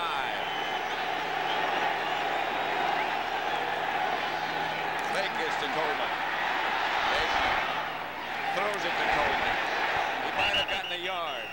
Stopped by Miller and Bailey. It's a little different when Emmitt Smith isn't in there. You know, the umpire, Pat, is the guy that lines up behind the defensive line. And Troy Aikman threw that one right at the umpire. Here's the umpire right here. The back Coleman comes out and gets right in front of the umpire. And the umpire has to dodge the ball. Watch Coleman coming here. And now he's going to come back there. And he just ducked right in time, or he would have caught one in the ear. He almost ducked into it. 3rd down. Aikman to throw it. Batted away. He was looking at Darrell Johnson. Keith Hamilton got a hand up. Keith Hamilton was saying yesterday that he takes responsibilities for slants. If there's going to be a slant to his side, he wants to get in the lane to take away the slant. The slant pass is the outside receiver coming to the inside. So you see him coming, you get a push on the guy who's blocking you, then you get your hands up. And that hand up takes away the slant lane of the quarterback. John Jett back to punt for Dallas. Not a good kick. Meggett's going to let it bounce. The Cowboys down it. The Giants will take over at their own 31. Penalty marker down back at the line of scrimmage. And I think it's against the Cowboys. I think with that punt, it was only 29 yards. I think the Giants will turn this one down. They want the ball there. An eligible receiver downfield on the kick, number 58, kicking team. Penalties declined. First down.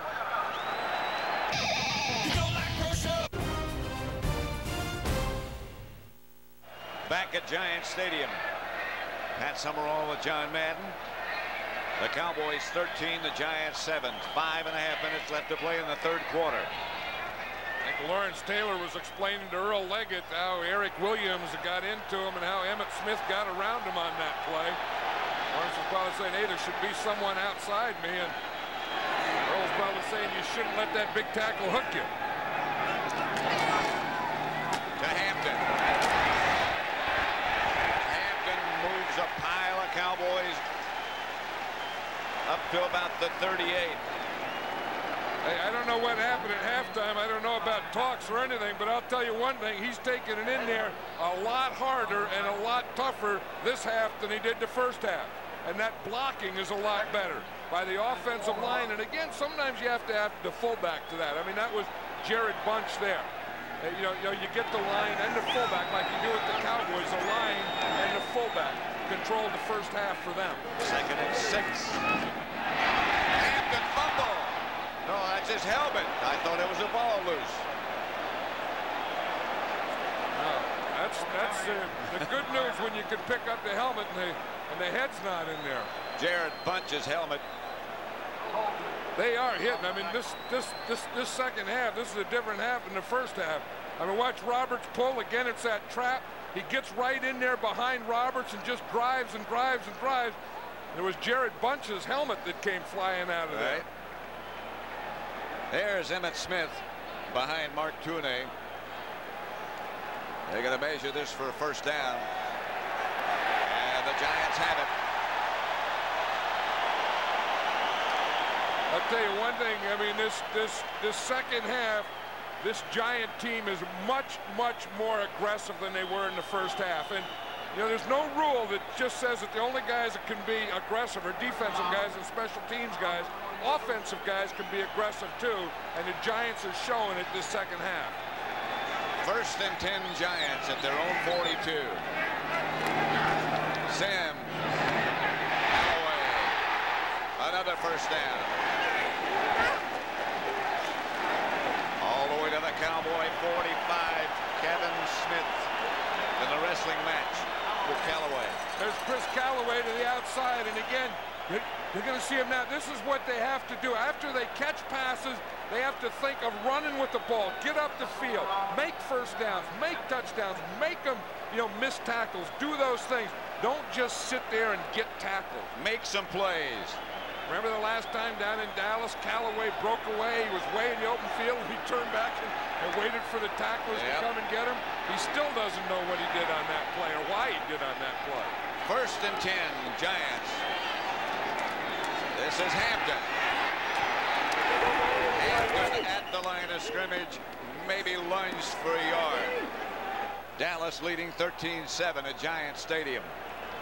That's a big game. Detroit, Green Bay. This is a big game. The Giants, Dallas. The winner of this game gets a week off. 2nd and 10. Sims is hit.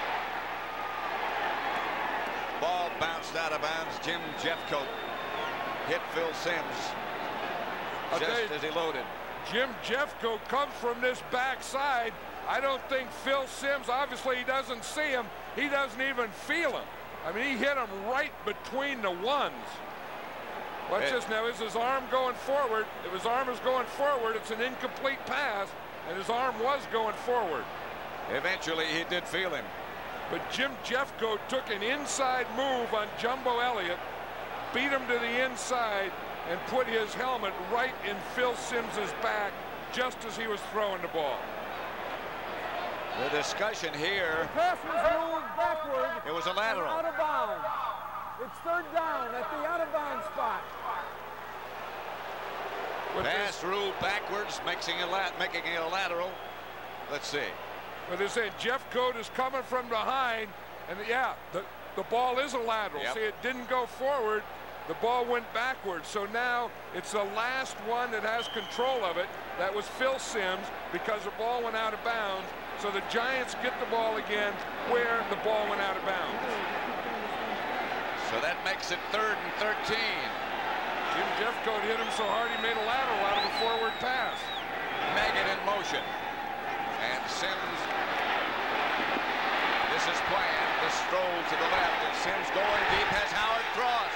Cross has it. Rodney Hampton, sorry. I saw the 7. It's Hampton. What a play that was. It's the old throwback. It's the roll left. They had Dave Meggett block. They have Dave Meggett come out and block. Watch it. Meggett is going to come and block here. Simms is going to roll to this side. Hampton gets down to this side. Watch as it come out here. Here's Meggett. Boom, right there. You see the double team there? He makes the block that lets Simms get out. Now Simms gets out. Then look at this backside there where Hampton's going. He's wide open. The old roll left, throw back to the halfback. But Dave Meggett made that block on Jim Jeffcoat. Charles Haley in the game to try to put pressure on Simms, who had a man open in the end zone. It was Mark Jackson, and Simms a little too far. I'll tell you, they're going after him now. You know, Dan Reeves, one thing, he always has gadget plays in there. And that was one of them. Dave Meggett is a slot, comes in motion, double teams a defensive end. Phil Simms sprints or rolls out to the left, throws back to Rodney Hampton way across the field to the right. That's what you call a gadget. A gadget that worked. Lawrence Taylor saying, let me have one more big game. 2nd and 10. Simms. This is Howard Cross. At about the 12. Howard Cross is starting to be more of a pass receiver on this Giant team, and Dan Reeves said next year he's going to be even more of a pass receiver. Here he is on the left side of the screen, just working against the zone. He just goes up, does a little out. Just as he makes that out move, Phil Simms hits him. But again, the offensive line, Pat, of the Giants have taken control this second half. 3rd and 3 at the 12. Jackson in motion, and Simms to throw. Does throw to Meggett. Jackson, who never saw it coming. Jackson never looked back, and the ball was there. Phil Simms had to throw it at that time. Watch Simms, it's going to be a slant. He's looking at Jackson. He throws it. It's thrown perfectly. It just looked like it hit him right in the shoulder pad. He just didn't pick it up coming at him. Treadwell will try for the field goal. He's 23 out of 29.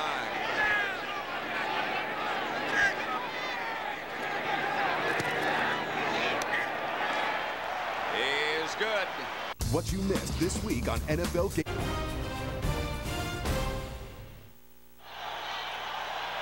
Here's Mark Jackson here on that last 3rd down pass. And it looks like a perfect pass by Simms. Jackson just wasn't ready for it. Just dropped the ball. Looked like he spun, and by the time he caught it, and his eyes caught it, he wasn't ready to catch it. Daloiso has the ball blow off the tee. He's back up to place it again. The last kickoff by Daloiso almost went into the stands behind the end zone. That reminded me of one of John Daly's drives. In fact, that's what Dan Reeves says, that Brad Daloiso kicks a ball off the way John Daly hits a driver. John Daly never has to have anyone hold the ball, though, when he hits a driver. No. The last time Daloiso kicked off, it went 79 yards. This one is deep as well. Over and out of the end zone again. Let's check on Emmitt Smith now, and the Cowboys come back, and Emmitt Smith is coming back. 13-10, Dallas leading. I think they probably just have someone who's going to keep an eye on Emmitt Smith. I think if Emmitt Smith is the type of guy, if you ask him, how are you, he's going to say, I'm okay. Does it hurt? No, it doesn't hurt. Can you go? Yeah, I can go. And because he is that kind of guy, someone else has to watch out for him. I want to be in the go. You got to get him out. I want to be in the game. He's going to tell you every time. Aikman. Novacek. Couple of yards. That's all. Corey Raymond. Good defensive play by the Giants. Yeah, there comes like 3 points. I think one is you have a healthy Emmitt Smith, and then you got to worry about him. You have an Emmitt Smith who's not healthy. He can be a decoy. You still have to worry about him because you don't know if he's going to come alive. Then if you get to a point where you know he can't do it anymore, then he can become a detriment to your team. I think they're at the second level right now. The handoff is to Emmitt Smith. He gets outside the 25 to about the 27 before he's tripped up by Michael Brooks. One more play, perhaps, in the third quarter. You haven't heard Michael Brooks' name a lot. You know, he's the inside linebacker, who's really been the defensive leader of this Giant team this year. Been injured, just coming off a foot injury, but one thing he can do is attack the line of scrimmage, and it's tough to run inside when he's there. That is the end of the third quarter. Next week, a special double feature of NFL Network's Thursday night and Saturday night. The Giants have been pretty well in control of the second half. As you look at Russell Maryland, obviously he won't be back in the contest. Sprained his ankle. That's all the information we've been able to get. But he will not be back. You know, these fans here at the Meadowlands, they understand defense. They've known Giants for years in Giant defense, and look at them get excited now when that Giant defense is out there. On third down, Emmitt Smith will have it. Emmitt's hurting. You can tell that, but he's still very effective. Yeah, he doesn't have the upper body. He's having a tough time playing with his upper body because of that shoulder injury, but he still has that power down below. I mean, this is a guy that can make moves and do all things, but it all starts here. You talk about power. Watch this guy. Watch big Kevin Gogan. They start off on a double team. He just knocks this guy in his back. Intended for Irvin. The only thing you can say about that is it was not thrown very well. But how about that block of Gogan, though? I mean, that's, you know, when you get a guard, when you get two guards, I mean, that's one thing about the Cowboys. They have big old guards, Nate Newton on one side, Gogan on the other side. They weigh about 330, 340 pounds. And then you put those big tackles like Eric Williams, they weigh, you know, he weighs about 330 pounds. And hey, it's tough to go around him, and you know darn well you can't go through him. Second down. Aikman by Keith Hamilton. And that's where Emmitt Smith hurt him. Pat, we were talking about a guy can help you, a guy can be a decoy, but they expected him to block. Watch Emmitt Smith here. They expect to block out there, and it's just too tough. I mean, they ought to switch and let the fullback do it. You see, he's trying to block right there on Hamilton. He couldn't do it, and Hamilton came up with a sack. So it brings up a third down at 16. 13:58 left to play. Aikman to throw it. Flag on the play. The pass is incomplete. He was juggling as he went down, Kevin Williams, but there's a penalty marker down. You know, and Michael Irvin is in there doing the talking. I don't think he's caught a ball in this second half. Illegal contact foul on the defense. 5-yard penalty. Automatic first down. Automatic first down is the key.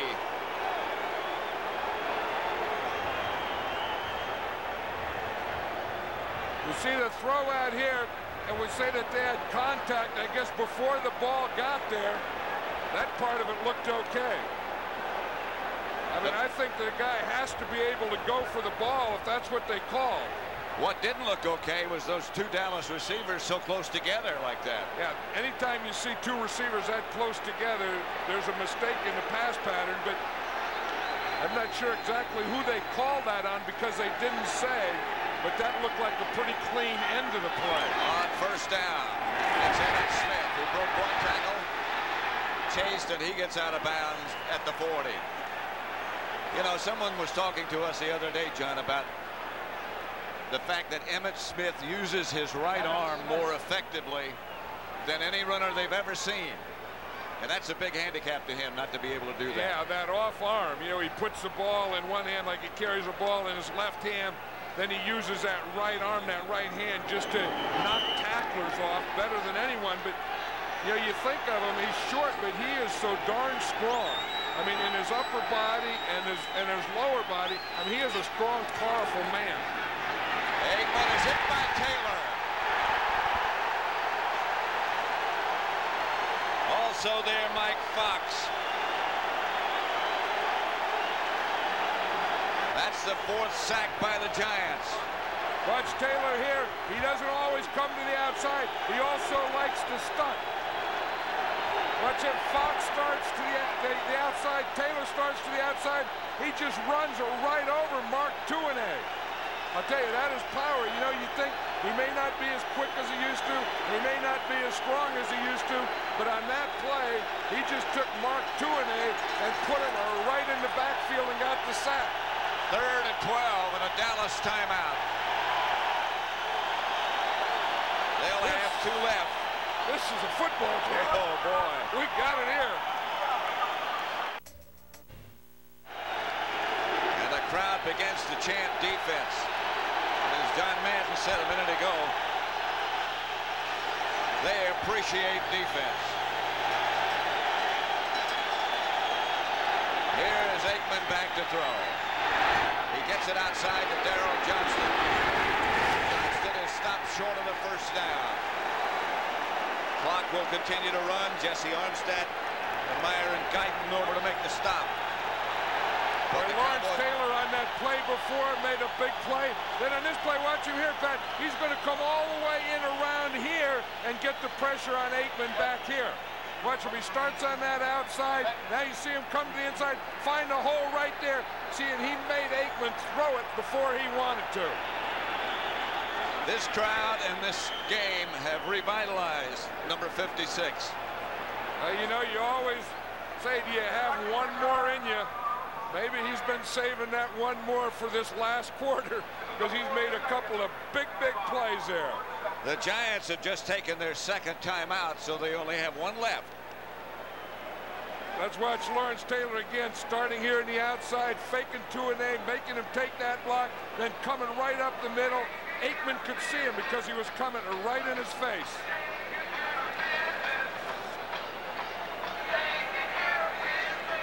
You know, this may or may not be his last year, but think of all the Giant games over the years that we've done, Pat. And I don't know that in my life that I've ever seen a more exciting defensive player than Lawrence Taylor.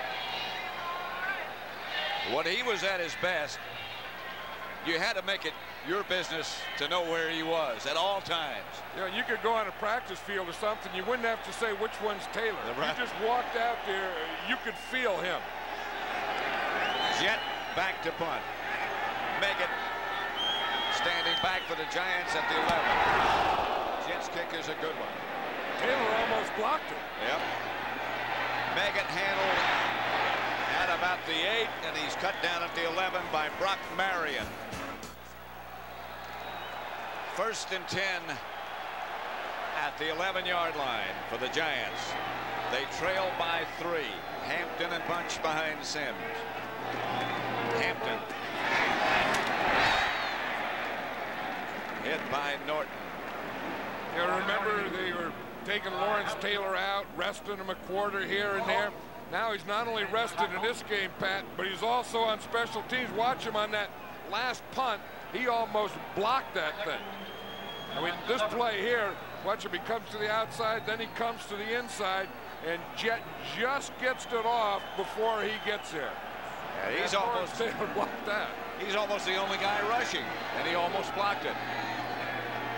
2nd and 6. Intended for Pierce. Incomplete. He just dropped it. See, Phil Simms is doing his part. Remember earlier, Pierce had that one, caught it, then he fumbled it. Now he throws a perfect pass to Pierce here. He dropped it. Earlier we saw that he threw a perfect pass to Mark Jackson, and he dropped it. Those drops are killing the Giants today. 8 out of 14 Simms in the second half, 2 of 5 in the first. No interceptions. 3rd and 6. Haley jumped offside.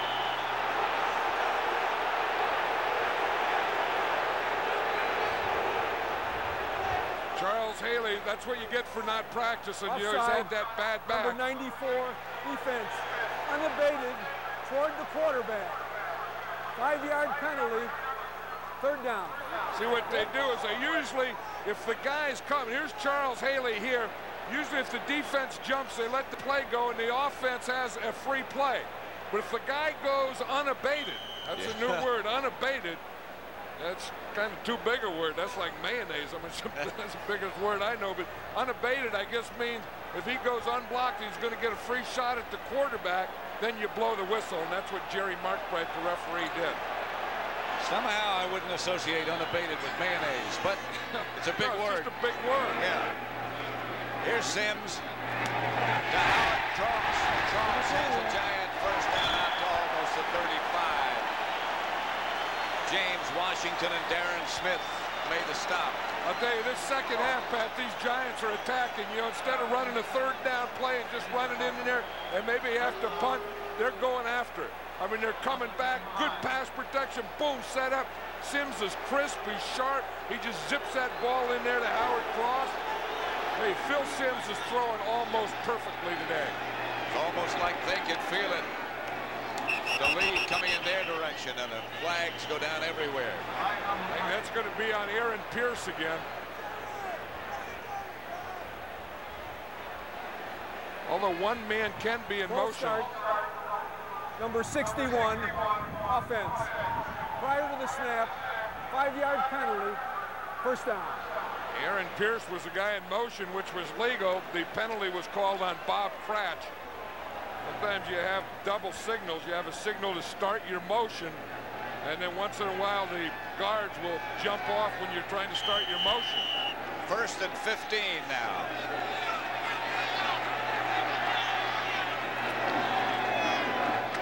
Here's Simms. And Simms is in the arms of Jim Jeffcoat.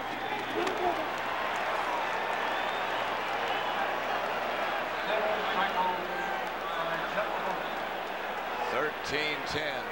3rd Dallas sacked. Anytime Simms has had time, he's been very effective. And the only time that he's really had problems is when they didn't get the protection. And most of the problem is coming from that left side. And it's been Jim Jeffcoat usually taking an inside move on Jumbo Elliott. 2nd down. They need 21. And Simms will try. Simms again is down. That was Jeffcoat again on Jumbo Elliott again. Elliott's back is just too bad. I mean, he just can't do it because Jeffcoat is just taking him. Watch, here's Jeffcoat. Here's Elliott here. He's just taking him and pushing him right into the backfield. Jim Jeffcoat's having a big game for the Cowboys here at the end. But see, Elliott has no power. And when he gets there, he just gets taken back. And Jeffcoat, gets that good quick rush, gets him stood up, and then just pushes him right into the quarterback. Jeffcoat's a guy who's been at it a long time and still getting it done. 3rd and 25. Here is Simms. And now whistles blow. And a flag on the play. I'm not sure why yet. And then another flag came in late, Pat.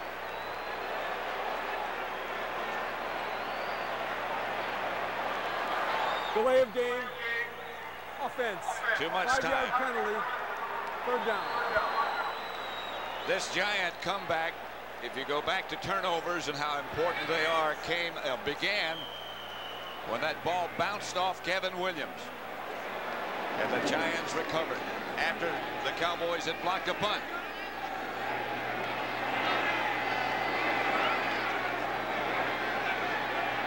Third down. Sims with all kinds of time fires it back to Meggett. Meggett gets back to the 35, tripped up there by Kevin Smith. That was a heck of a play by Dave Meggett, though, Pat, even though it wasn't a first down. They had so far to go, but that was the same play where Meggett would come in and block the defensive end, and Sims was going to try and get outside the same play he had Hampton on. That time he blocked, then he saw Sims in trouble. He released, and Sims threw him the ball. 9:05 left to play. Horan back to punt it. Had one partially blocked earlier. Kevin Williams back deep for Dallas. Not a good kick by Horan. Williams handles this one. Ducks to the ground at the 35.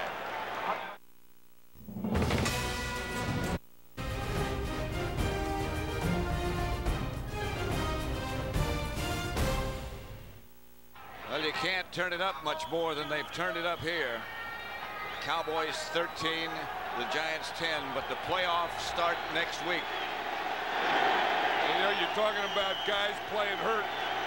Guys are really playing hurt today. You see Jumbo Elliott there trying to get his back loosened up. Emmitt Smith in there with one shoulder. That's Smith, the ball carrier, stopped by Michael Brooks. Another guy playing hurt. Yeah, one of the things that they're really playing for this week is a week off. There's the team that wins not only has the home field advantage throughout the playoffs, but doesn't have to play next week. The team that loses is going to play at home against the Minnesota Vikings, but they play it next Sunday. 2nd and 7. Michael Irvin has not caught a pass here in the second half. Aikman to throw it. Gets it to Michael Irvin. That'll be enough for a Dallas first down at the 48. You know, one way you get away from that too-deep zone is run crossing patterns, and that's what they did to Michael Irvin there. 1st and 10, Dallas. The handoff is to Emmitt Smith, and he hammers into Giant territory. Carlton Bailey made the stop. You know, there's a certain intensity. You know, you talk about, you know, turning it up, and I think you have a level that they play in preseason, a level before Thanksgiving, a level after Thanksgiving, and a playoff level. Today, I think we're getting NFL playoff level football. Emmitt Smith, 26 carries, 151 yards. Second half with a bad shoulder. Williams in motion, and Aikman to throw it. Outside to Smith. Behind the line by Mark Collins. There's a guy that had a heck of a year. You know, you talk about Pro Bowl players and guys that didn't make the Pro Bowl. The Giants defense had an outstanding year, and probably the guy that had the best year of that defense is Mark Collins. And he didn't make the Pro Bowl, and he and a lot of his teammates thought that he should have, because he's not only a good cover guy, he's a good tackler. Here comes Emmitt Smith. Out again. Watch Michael Irvin on this play. Hello. Always have to know where that linebacker is. 3rd and 11. Aikman pump fake. Aikman chased. Throws incomplete for Harper. And the Cowboys will have to punt.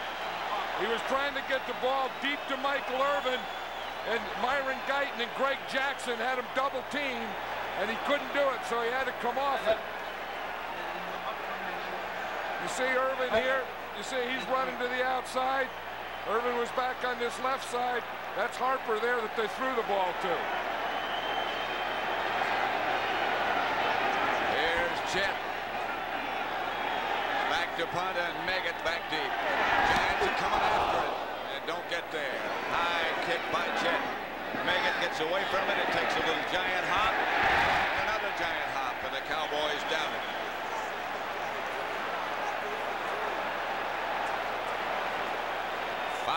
.35 left to play. Dallas has 2 timeouts left. The Giants only have 1. 13-10 Cowboys. Today's game was produced by Bob Stinner and directed by Sandy Grossman. The coordinating producer of the NFL today is Eric Mann, directed by Larry Cavallina. Senior producer of the NFL on CBS is Ed Doran, and the executive in charge of production is Rick Gentile. 1st and 10 Giants.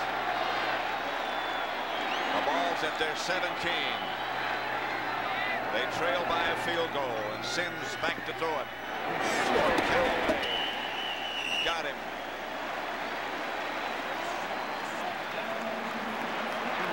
You know, it's interesting that Chris Callaway, I think, has become Phil Simms' favorite target. He may have lost a little confidence in some of his other guys, but it looks like when he really needs something now today, the guy that he's going to is Callaway. He has 5 catches for 42 yards, 2nd and 1. Hampton behind Sims. Hampton gets the handoff and gets the first down to the 30. 77,430 in attendance today, the biggest crowd ever. I heard that they were outside today. They were climbing the fences trying to get in here. They were trying to sneak in, come in the back door, back gates, over the gate, anywhere. Don't see any empty seats, and no one here is going to leave this one early either. 1st and 10. Mark Jackson has no catches in this half. Sims again to Hampton. Hampton whirls out to the 35, stopped by Ken Norton. Rodney Hampton's running like a Pro Bowler now in this second half. He's not even worried about those blockers. You know, they have the traps and the guys coming across and stuff, and he's just taking that ball and just slamming it right up in there. 2nd and 5. Giants in a hurry. 4:12 left to play. Dallas ahead by a field goal. Hampton nudges ahead again. Tony Tolbert. The Giant Pro Bowl selections: Sims, Elliott, Oates. Jumbo Elliott's been playing with a bad back for about the last 2 months. Clock running now. Lawrence Taylor. He's brought it back to the old level today. It's fun seeing him play that way. 3rd and 1. Hampton is the runner. And he gets the carry. And he gets the first down. With Casillas draped around him, they'll move the sticks. You know, sometimes you see a guy that's just not going to be denied. And that's Rodney Hampton. I mean, watch him take the ball here and just run in there. He's just not going to be denied. I mean, if you have blocking good, there's pretty good blocking. They pick off Norton there. They just give him a little crease. But Rodney Hampton was not going to be stopped before he got that first down. 1st and 10 Giants at their own 43. Hampton is again behind Sims. And Sims will throw this time. He has Chris Callaway wide open, and Callaway gets to the Dallas 40.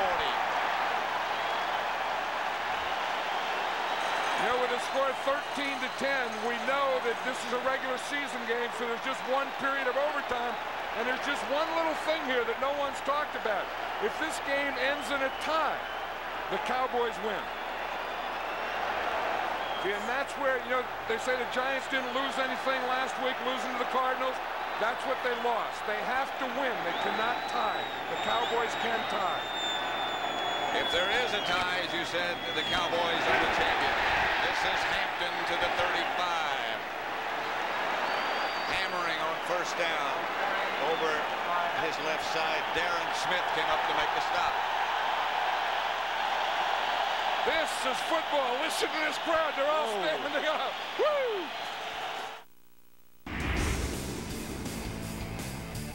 I'm Michael Fabiano with your Playbook Challenge Minute presented by Diet Pepsi Max. All right, my top quarterbacks of the week are Tony Romo and Phillip Rivers.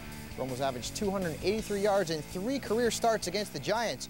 Rivers is also a great play against the Chiefs. He threw for 316 yards against them in Week 10. Brian Westbrook's been a fantasy monster in his last 2 games to continue his hot play against the Browns. They're 28th against the run. I also like Maurice Jones-Drew against the Packers. They're allowing an average of close to 140 rushing yards per game on the road. The wide receiver Dwayne Bowe should dominate the Chargers. They're 30th in receiving yards allowed. I also like Greg Jennings against the Jaguars. My top rookies of the week are Chris Johnson and Devon Bess. Johnson should trample the Texans. They're 20. Back at Giants Stadium, Pat Summerall with John Madden. 2 minutes left to go. Dallas leading 13-10. The Giants and Cowboys both only have 1 timeout left. Dan Reeves, no matter what happens, what a job he's done. Yeah, he and his staff this entire year coming in. George Young, the general manager. I mean, the job they have done of changing this team around has been outstanding. 2nd and 5. That's Pierce in motion. This is Rodney Hampton. Behind Bush. Hampton upended at about the 33. Everett and Kevin Smith came up to make the stop. That was a heck of a job by Thomas Everett, because watch 61 Cratch. He's going to come out here and pull. You see, you get him. He's going to come right there. Boom. He picks off his guy right there. Jared Bunch gets a lead there, but they didn't get Thomas Everett, who was coming in from that backside. That makes it 3rd and 3.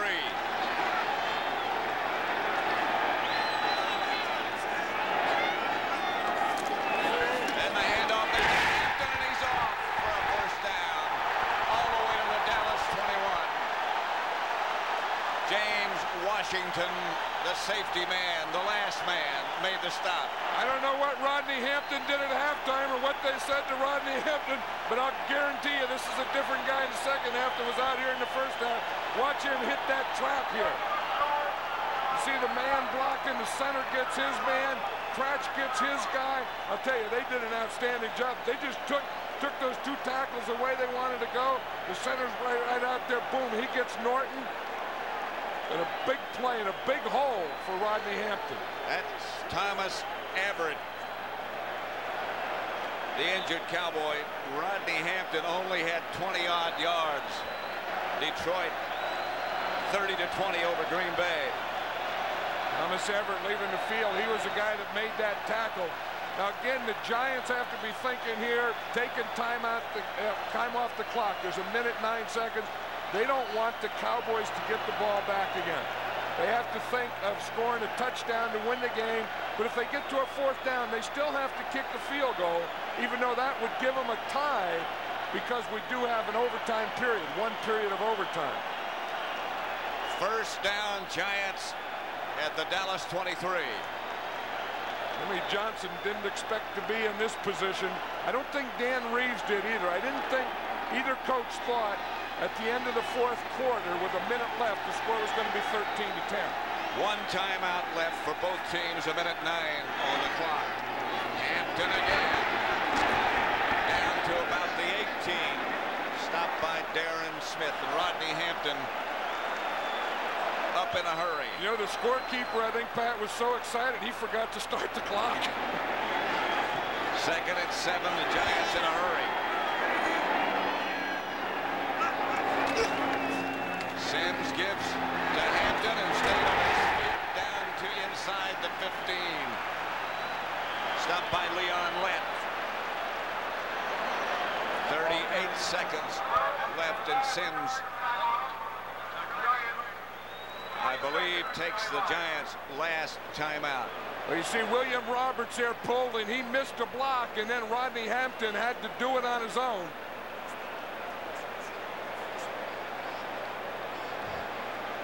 You know, they've had 11 plays in this drive, Pat, and Rodney Hampton has had 9 of them.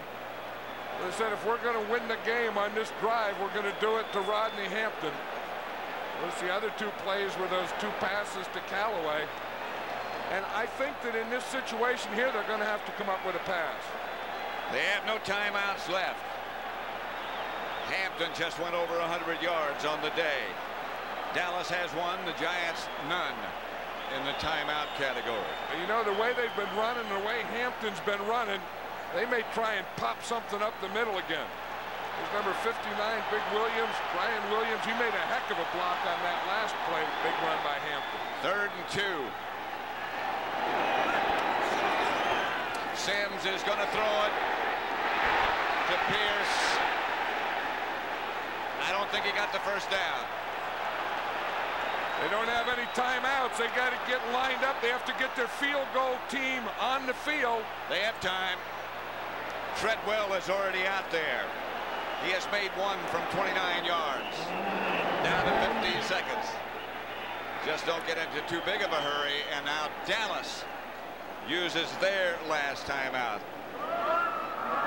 I think that's an advantage to the Giants, because I never like to run out on the field and kick a field goal without your guys getting set. Not so much for your kicker or your holder, but the guy that has to snap, he wants to dry his hands. The guys that have to block, they kind of get their assignments down. The wings get down what they have to do. And so I think that Dallas taking that timeout, I think, was an advantage to the Giants here. This will be from 31 yards for that man, David Treadwell, when the timeout is over. We were talking the other day.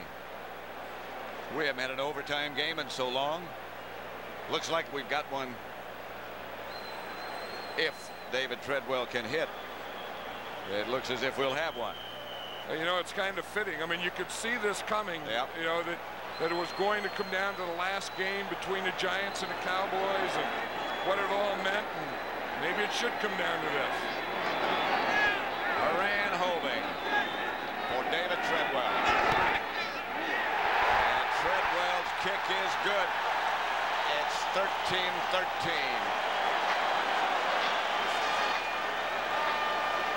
How could a regular season end any better than this? It couldn't. And this is football. I mean, this is, you know, not one team outmatched. These are two even teams. These are two teams that have played as hard as you can. Two coaches that have coached as hard as you can. Guys that have left everything they had out on the field. One's going to play next week and one's not.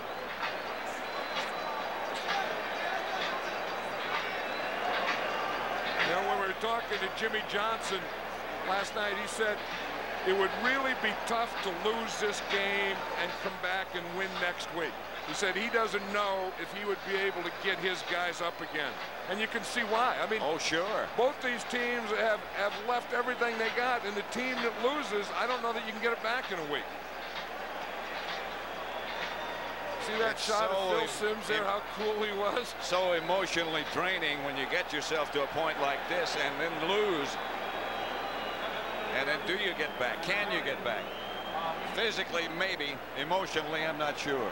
But on the other hand, it could be the lift that could lift the winning team right to the Super Bowl. I mean, to play a tough game like this and win this game, you know, that may be the thing that the winning team needs. Daloiso has the ball blow off the tee just as he arrived. What would have you ever had that happen as a kicker where it would blow off? Now again, if you don't kick it, there's no kick. But if you if it starts to blow off and you hit it, it's a kickoff. I know. What's that thing? I mean, just boom. See, before he gets there, so he can pull his leg back. After that happened once, then they have to get a holder up there for him.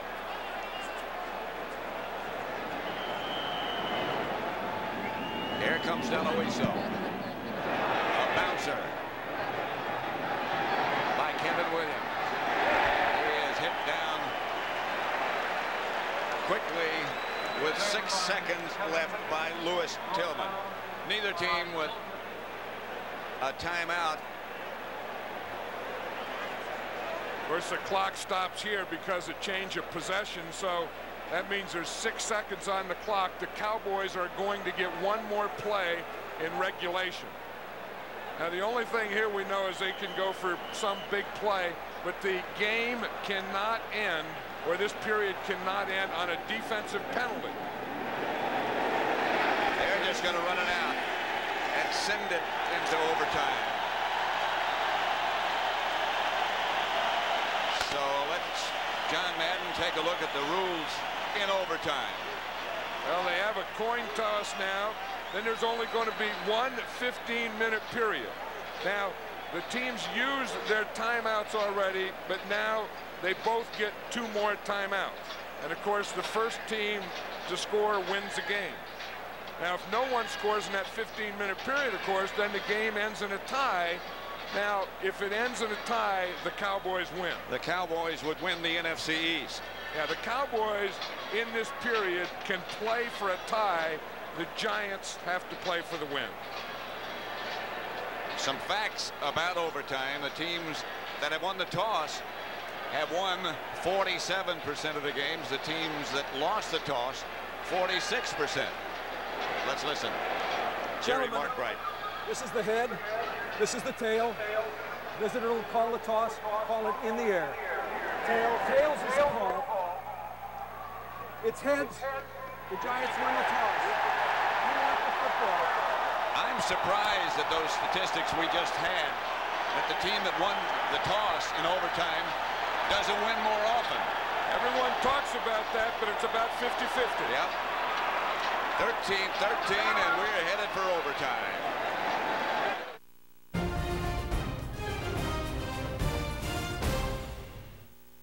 The Giant kickers, DeLuiso and Treadwell, and the punter, Mike Horan, all have been out warming up.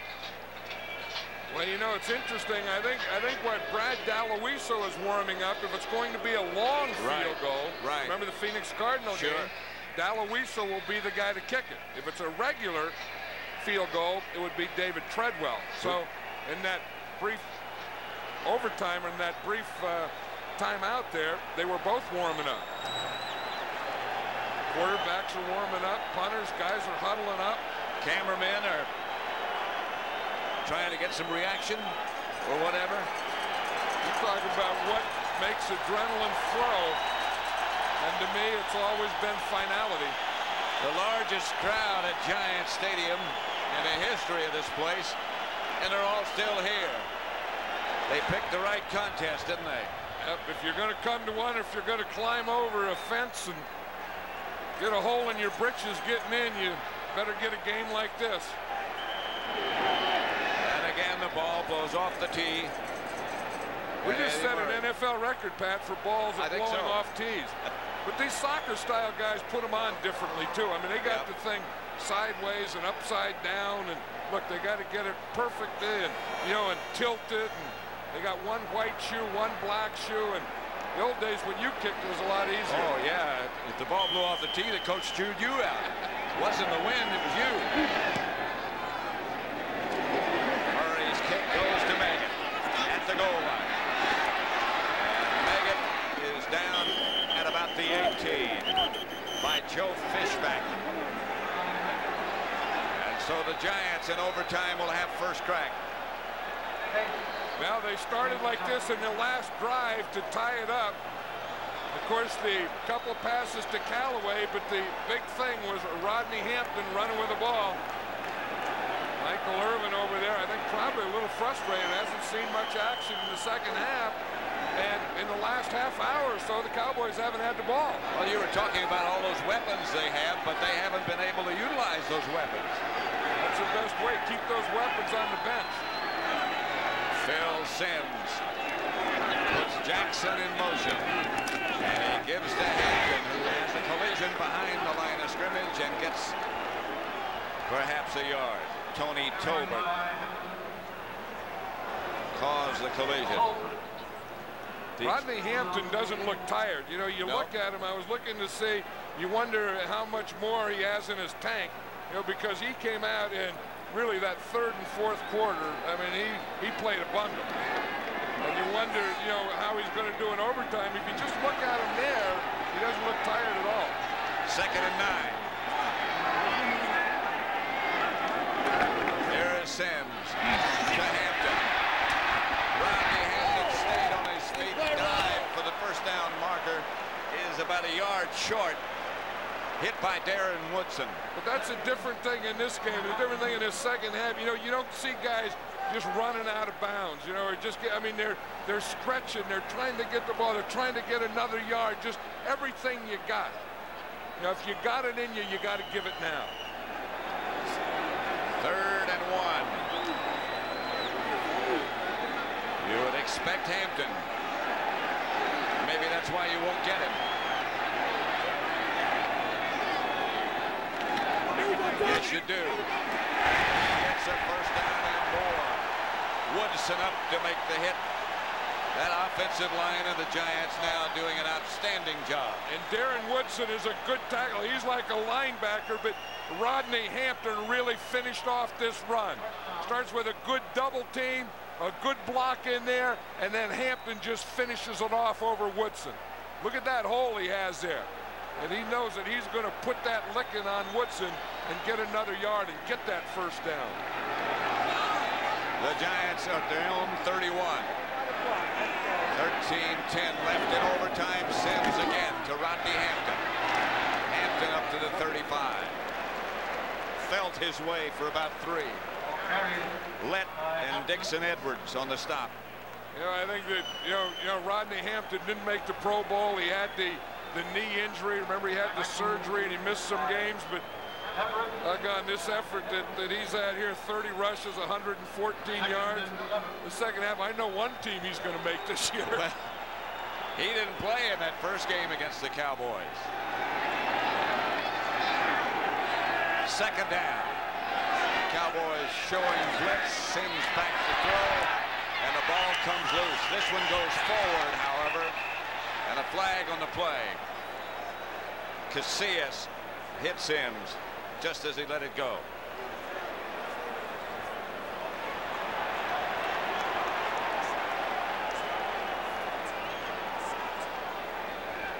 This is going to be against the Giants, probably holding. Now you can see the way Phil Sims threw his hands down, the way Jimmy Johnson threw his hands backwards. You know that it's against the Giants. You don't know what it is. We have a personal foul, illegal chop block. Number 59, offense. 15-yard penalty. 15-yard penalty, second down. Brian Williams is 59. An illegal chalk block is when a guy has a guy stood up and he's engaged with one blocker, and then you come in and chop him. Now you can chop him, but you can't do it if he's engaged with another blocker. So what happened is he was engaged with the guard, and then Williams went to help him and chopped him. So it's second down and 22 make it. The Giants back at the 20-yard line. Megan is split out wide left with McCaffrey. Here's the reverse to Megan, who's going to throw it. Or start to, and now Megan's going to take off. And Jim Jeffcoat got him around the ankle. Did you check the balloon that blew into that play just as it started? I saw the balloon going right by, and I saw Megan coming on a reverse, and he was trying to throw to Callaway. Here he comes here. Here's Callaway. That's the guy that they're trying to get to, but they didn't fool anyone. And there goes the balloon. Yeah, the balloon's right there in the middle. You see down here, see the good coverage down there. They covered Callaway right in here, so then Megan had to run with the ball. 3rd and 16. Megan was tripped up by Jeffcoat, and he was hurt, so Megan has left. This is, it looks like just as he goes down there, his foot gets caught and his knee kind of gets hyperextended. Whew. Tripped up by Jeffcoat and another Cowboy. These guys are so strong. It's just sometimes it's just amazing what their bodies can take. And when you get in a point like this, and a guy like Dave Meggett, who's a big third down guy for the Giants, he's not going to miss third down in overtime against the Cowboys for the championship. 3rd and 16. Everybody was on sides that time. Here's Sims, and he's going to take off, and he's going to be downed at the 30. Darren Woodson with a clutch tackle. Again, the thing that Phil Simms wants to do here in the shotgun is you would like to get a completion, but the thing you don't want to do is you see here, everyone is covered. There's no one open here. There's no one to throw it to, so you don't want to force something in there. So if you're not going to force it, the next best thing is run as far as you can, punt the ball, play defense. Moran's kick. Kevin Williams just runs away from it, and it bounces down to about the 30. Whitmer downs it there, a 45-yard punt.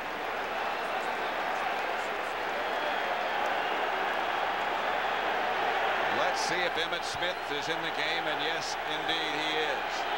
Aikman just joined the huddle. 1st and 10 Cowboys at their own 25.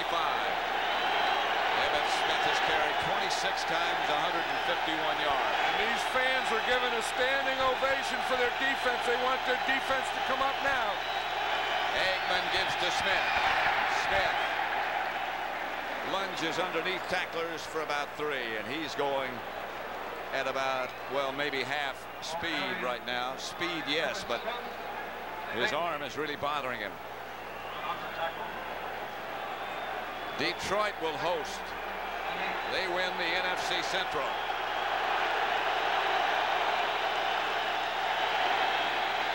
Second and 8. Here's Aikman. Drops it to Smith. Stopped short of the first down by Corey Miller. You know, Smith may only have one arm, but they're still going to him. They ran him to the right, and then they passed, and they threw the ball to him.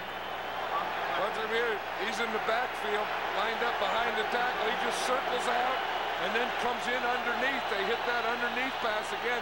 That's one of their plans against that loose cover 2, is to hit the underneath guy.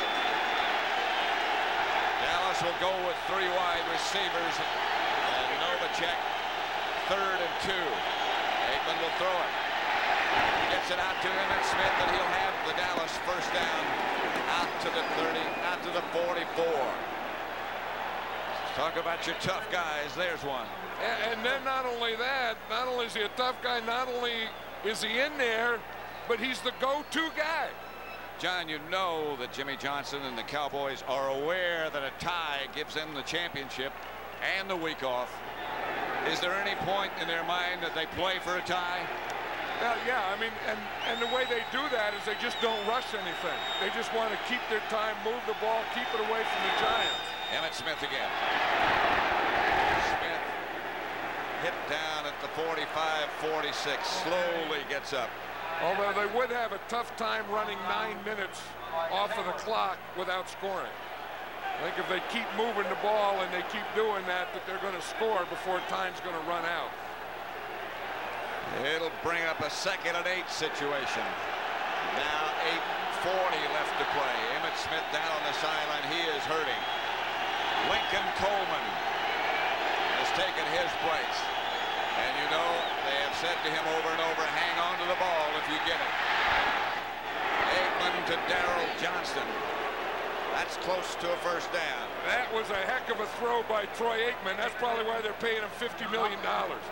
He was going to throw it to Lincoln Coleman out on the sideline, and he looked and he looked and he looked, and then he came back to Johnston. Watch, he's trying to hit 44 out there to the side. See him look there, and watch him turn back. Zip right in there to Darrell Johnston.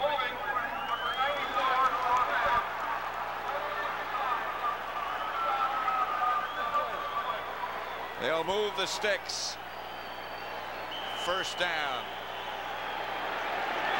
Enough on the completion. There was a penalty on the play. That was declined, and Dallas takes the first down.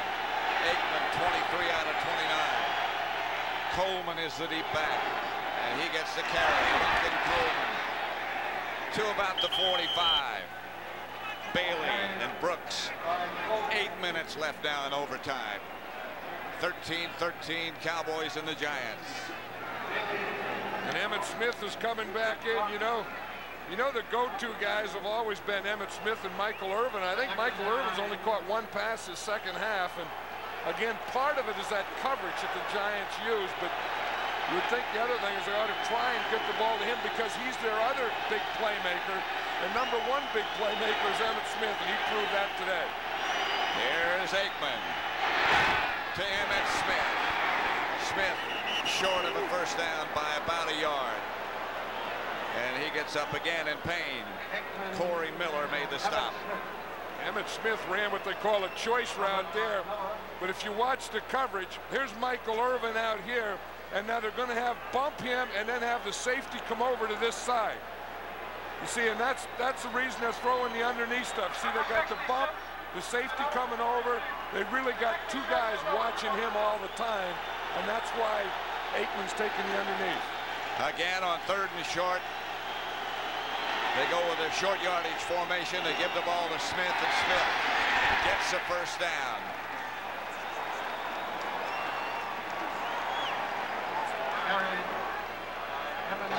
We're in overtime at Giant Stadium, 13-13.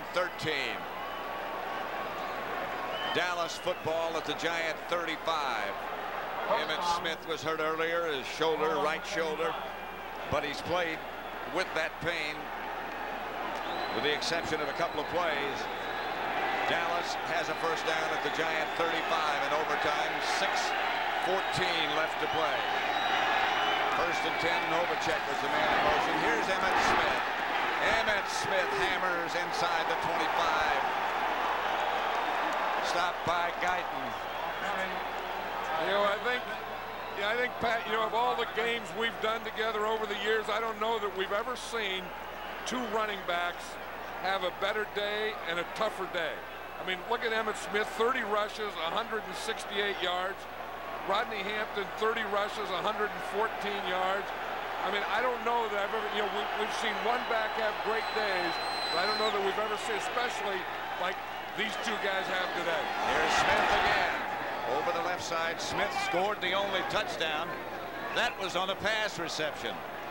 Yeah, because in addition to what he's done on the ground, he's also caught 10 passes today for 60 yards, and like you said, the touchdown. Eddie Murray loosening up on the sideline. Clock running now. It'll tick down to about 5 minutes before they run another play. 13-13. The end of the year, Detroit beat Green Bay, so they won the NFC Central. The winner here wins the NFC East. Smith breaks one tackle. Gets to the 24. Jesse Campbell and Lawrence Taylor made the stop. So when those people say that professional athletes are paid too much money and Emmitt Smith gets too much money and he's overpaid, they ought to get under those shoulder pads today and see who gets paid too much money. This is what great players get paid a lot of money for. Somebody else is going to have to pick it up because he's going to be sore. You talk about emptying your tank. We've seen Emmitt Smith empty his tank before, and he really emptied it today. On 3rd down, the Cowboys have put the kicker Eddie Murray in the game with Jay Novacek to hold. Murray is 2 for 2 on the day, a long of 38. This will be from 41. I'll tell you, the high of the team that wins this game is going to be as high as you can get, and the low of the team that loses is going to be as low as you can get. Murray's kick is high enough and long enough and right down the middle. From 41 yards out, Eddie Murray.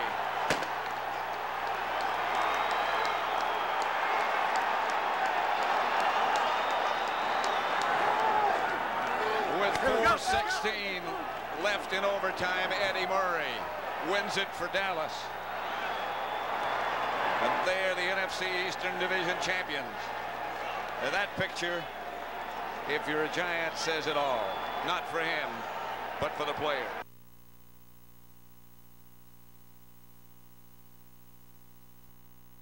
The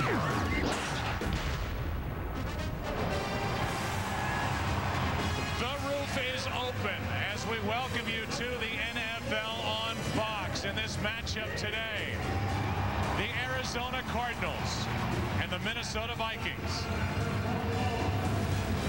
Now welcome to the broadcast booth, everybody. I am Joe Buck. Troy Aikman and Pam Oliver are both coming up. It's an interesting game here today because for the Arizona Cardinals, trying to validate what they did last weekend when they wrapped up the division. First time for the franchise since 1975. And on the other side, the Minnesota Vikings are in a dogfight with the Chicago Bears at the top of the NFC North right now, a half game up in the division. And we stay with Troy, the Minnesota Vikings, and we talk about their quarterback situation. The story for them is that Gus Frerotte, 8-3 as the start of this year, is not available, bad back, so back to Tavares Jackson they go.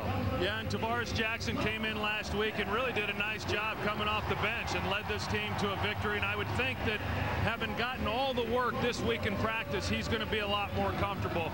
Now, I know that the Vikings want to run the football, and they've done a great job of that all year with Adrian Peterson, but I really believe that in this game, Tavares Jackson's going to have to make some plays, whether that's throwing the football or with his feet, but they're going to be relying on him. Really is remarkable what's gone on out here in the desert with this offense for Arizona, and really they want more of the same, and more of the same is Kurt Warner slinging it around the field. He's been phenomenal. He's been unbelievable, and we've had a chance to be around this team now for a couple of days, and there's a real buzz with them, and they're excited about the opportunity that's before them and the fact that they are going to be going back to the playoffs. And with that, they feel that they have an opportunity now over the next 3 games to work on some things, and one of those is running the football. Now, I do not anticipate that they're going to run the ball well here today, so once again it'll be on Kurt Warner. Time for the BlackBerry Manage the Game. BlackBerry, manage the game, manage your life. For Minnesota, create turnovers, play that field position game, and for Arizona, protect that man, Kurt Warner, and make that man beat him with his arm. Kickoff coming up next on Fox.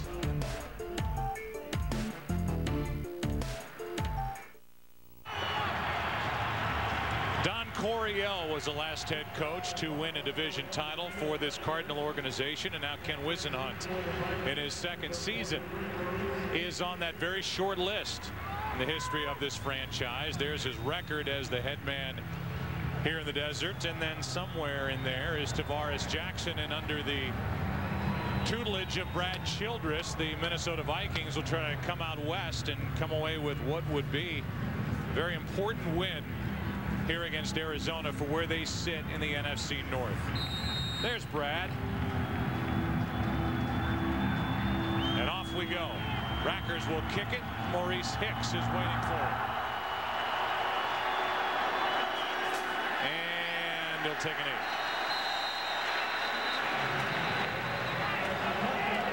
8. Here comes the Minnesota offense, checking in at number 18 in the league. In total offense, rushing offense very good because of Adrian Peterson. The passing offense not all that great.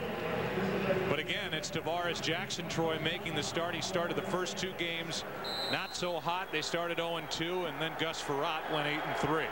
Yeah, and as I said to start the game, I would have to believe that for Tavares Jackson, he's a lot more comfortable.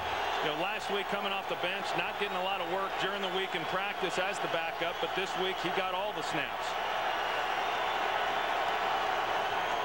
They don't start with Adrian Peterson. They air it out down the sideline, and the pass is broken up. Bernard Berry and the intended receiver, and Rod Hood was there step for step. You know, pretty interesting in talking with Brad Childress that, you know, he's familiar with Roderick Hood because of the time that they were at Philadelphia together. Roderick Hood was a corner for the Philadelphia Eagles for a time, and he knew that he was maybe susceptible to the deep ball, and I thought that they may work into that, but they start the game with it. He also said they're going to run at him on sweeps and see if Roderick will stick his nose in there and make a tackle on this guy. The best in the game, Adrian Peterson, gains 8. He leads the league in rushing yardage at over 1,400 yards. And what a year-and-a-half, really year-plus run it's been for Adrian Peterson. Here is the Arizona defense. There are the linebackers, and then the secondary against the pass. This defense is ranked 19th in the NFL. This defense is going to get a lot of what they just saw. Number 28, Adrian Peterson. It's an undersized defensive front, and you can expect them to do a lot of moving to try to overcome that. 3rd down and 2, and the handoff is to Peterson. And it's enough for a 1st down. You could see the line judge make the call as he came in from the side. And I mean, plenty's been said about this guy, but he's closing in on 3,000 yards in his first 2 years in the NFL, and he will join a short list of players to do that. I was just commenting to someone before the game that I sure hope he stays healthy. You hope everybody does, but especially Adrian Peterson, because he's going to have one heck of a career if he can stay healthy. Play is made by Dansby after a gain of 4. Another run by Peterson. And this is a Minnesota team, Troy, that does what every coach wears us out with week in and week out. They can run the ball and they can stop the run. They have the fundamentals on this team to maybe put a nice run together. Well, they do, but I still believe that, you know, yes, it's nice to be able to run the football. Certainly has been great for them defensively to stop the run, but at the quarterback position, you've got to then be able to take advantages of some of the big throws down the field. Jackson in trouble, and down he goes in the arms of Antonio Smith. And I guess they're big arms. Able to get pressure. If his first receiver's not there, he's going to look to tuck it. Antonio Smith was there to make the sack. 3rd down and 11. Flushed out of the pocket. Jackson in trouble. Gets away and then hops out of bounds at the line of scrimmage. No gain. 4th down, and a good start for this Arizona defense, and not so hot for the Minnesota offensive line or Tavares Jackson.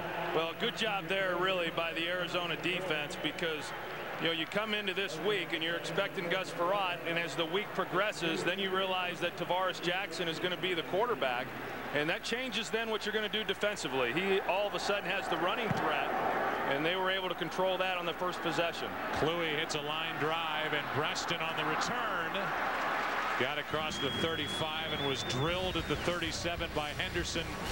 A return of 6 yards. Now Jackson will watch with the rest of us. No score.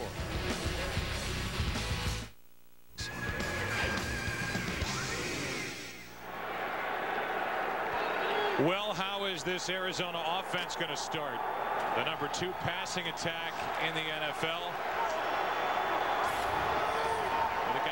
Maybe the best year at quarterback in the NFL, Kurt Warner.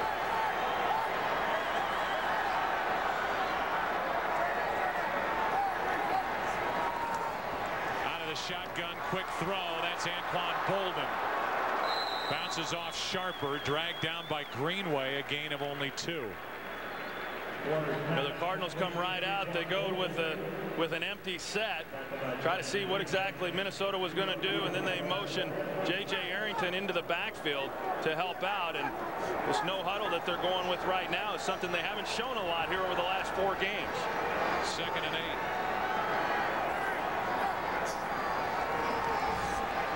8. Warner up the seam, and that pass was tipped by Greenway, who's having an outstanding year at linebacker for the Vikings. Yeah, he really is, Joe, and I know that the Pro Bowl voting is going to be coming out next week, and he's one of those guys. I don't know if he's going to make it, but he certainly has had a year that's worthy of going over to Hawaii. You know, a lot of attention, doing a great job there in pass coverage, but he's one of the reasons why this team does so well in run support as well. I know that those 2 inside Williams boys get a lot of the attention, but Chad Greenway is a terrific player.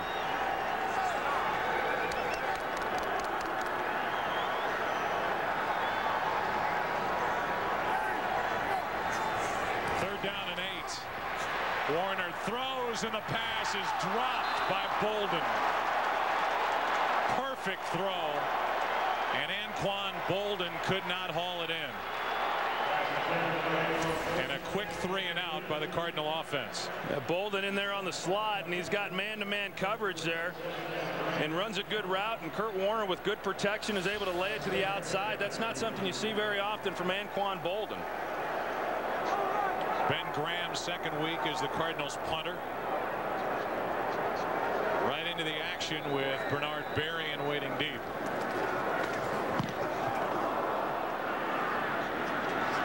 Should have a chance to run a little bit. How about a lot of it? How about down the sideline? How about gone? How about touchdown Minnesota?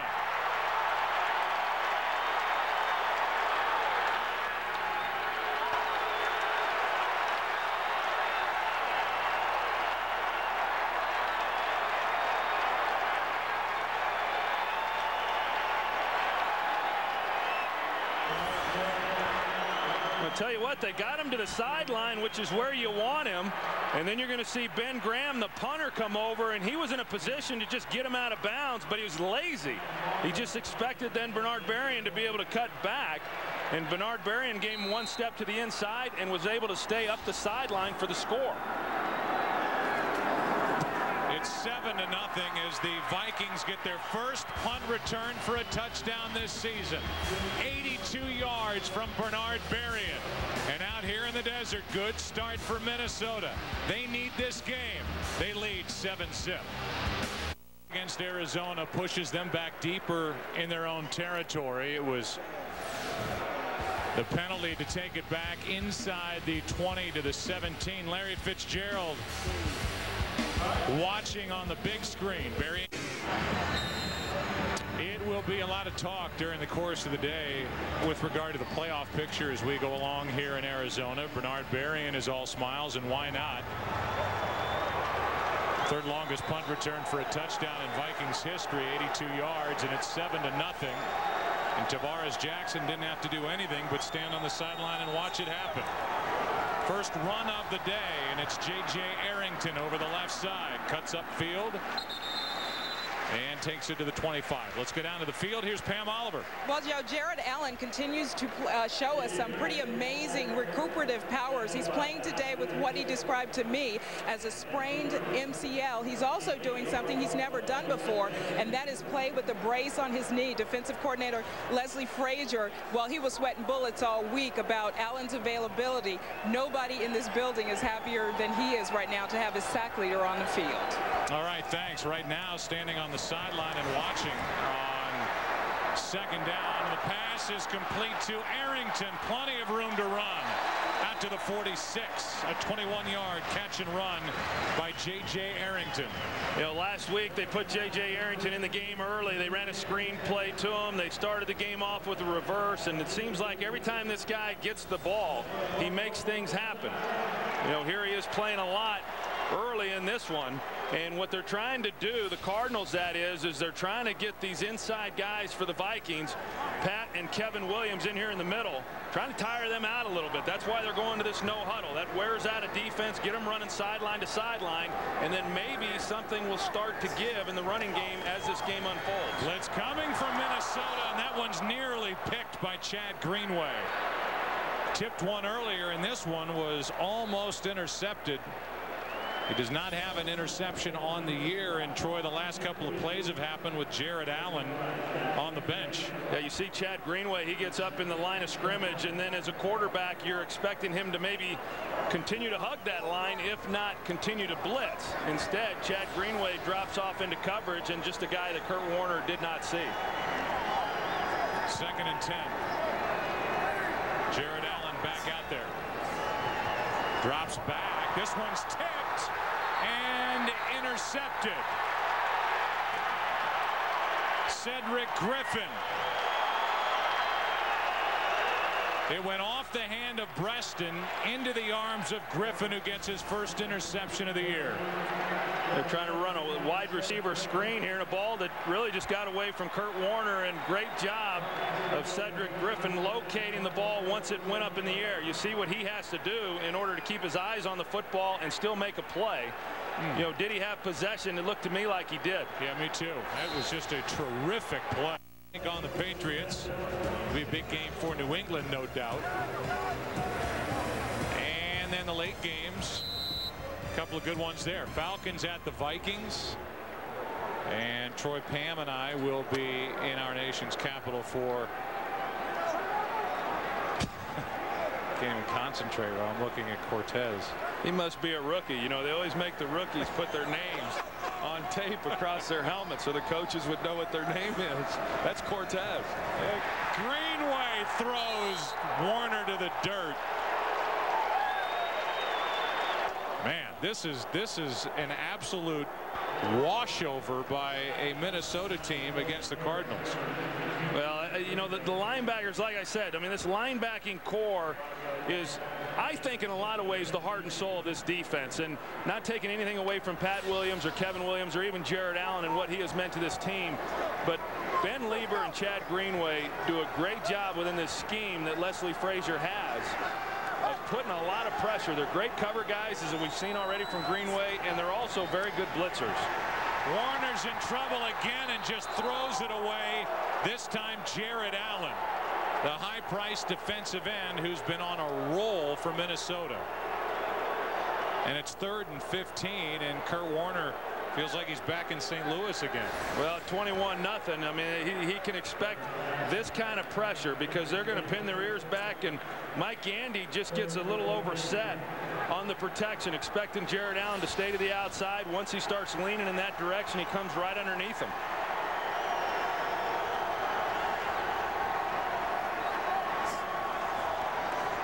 Underneath, the pass is caught by Bolden, and he cannot get first down yardage, and he was smacked by Benny Sapp.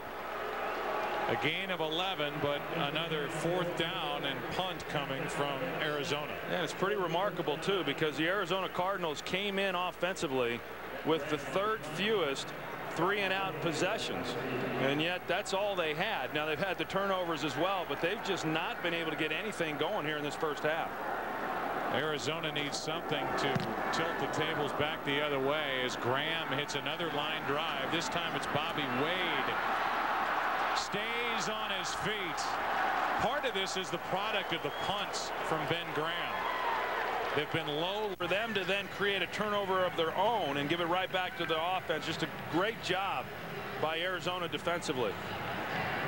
You wonder right now, or at least I do, Joe, offensively for the Cardinals, they've been doing a lot of this no huddle. They want to try to tire out the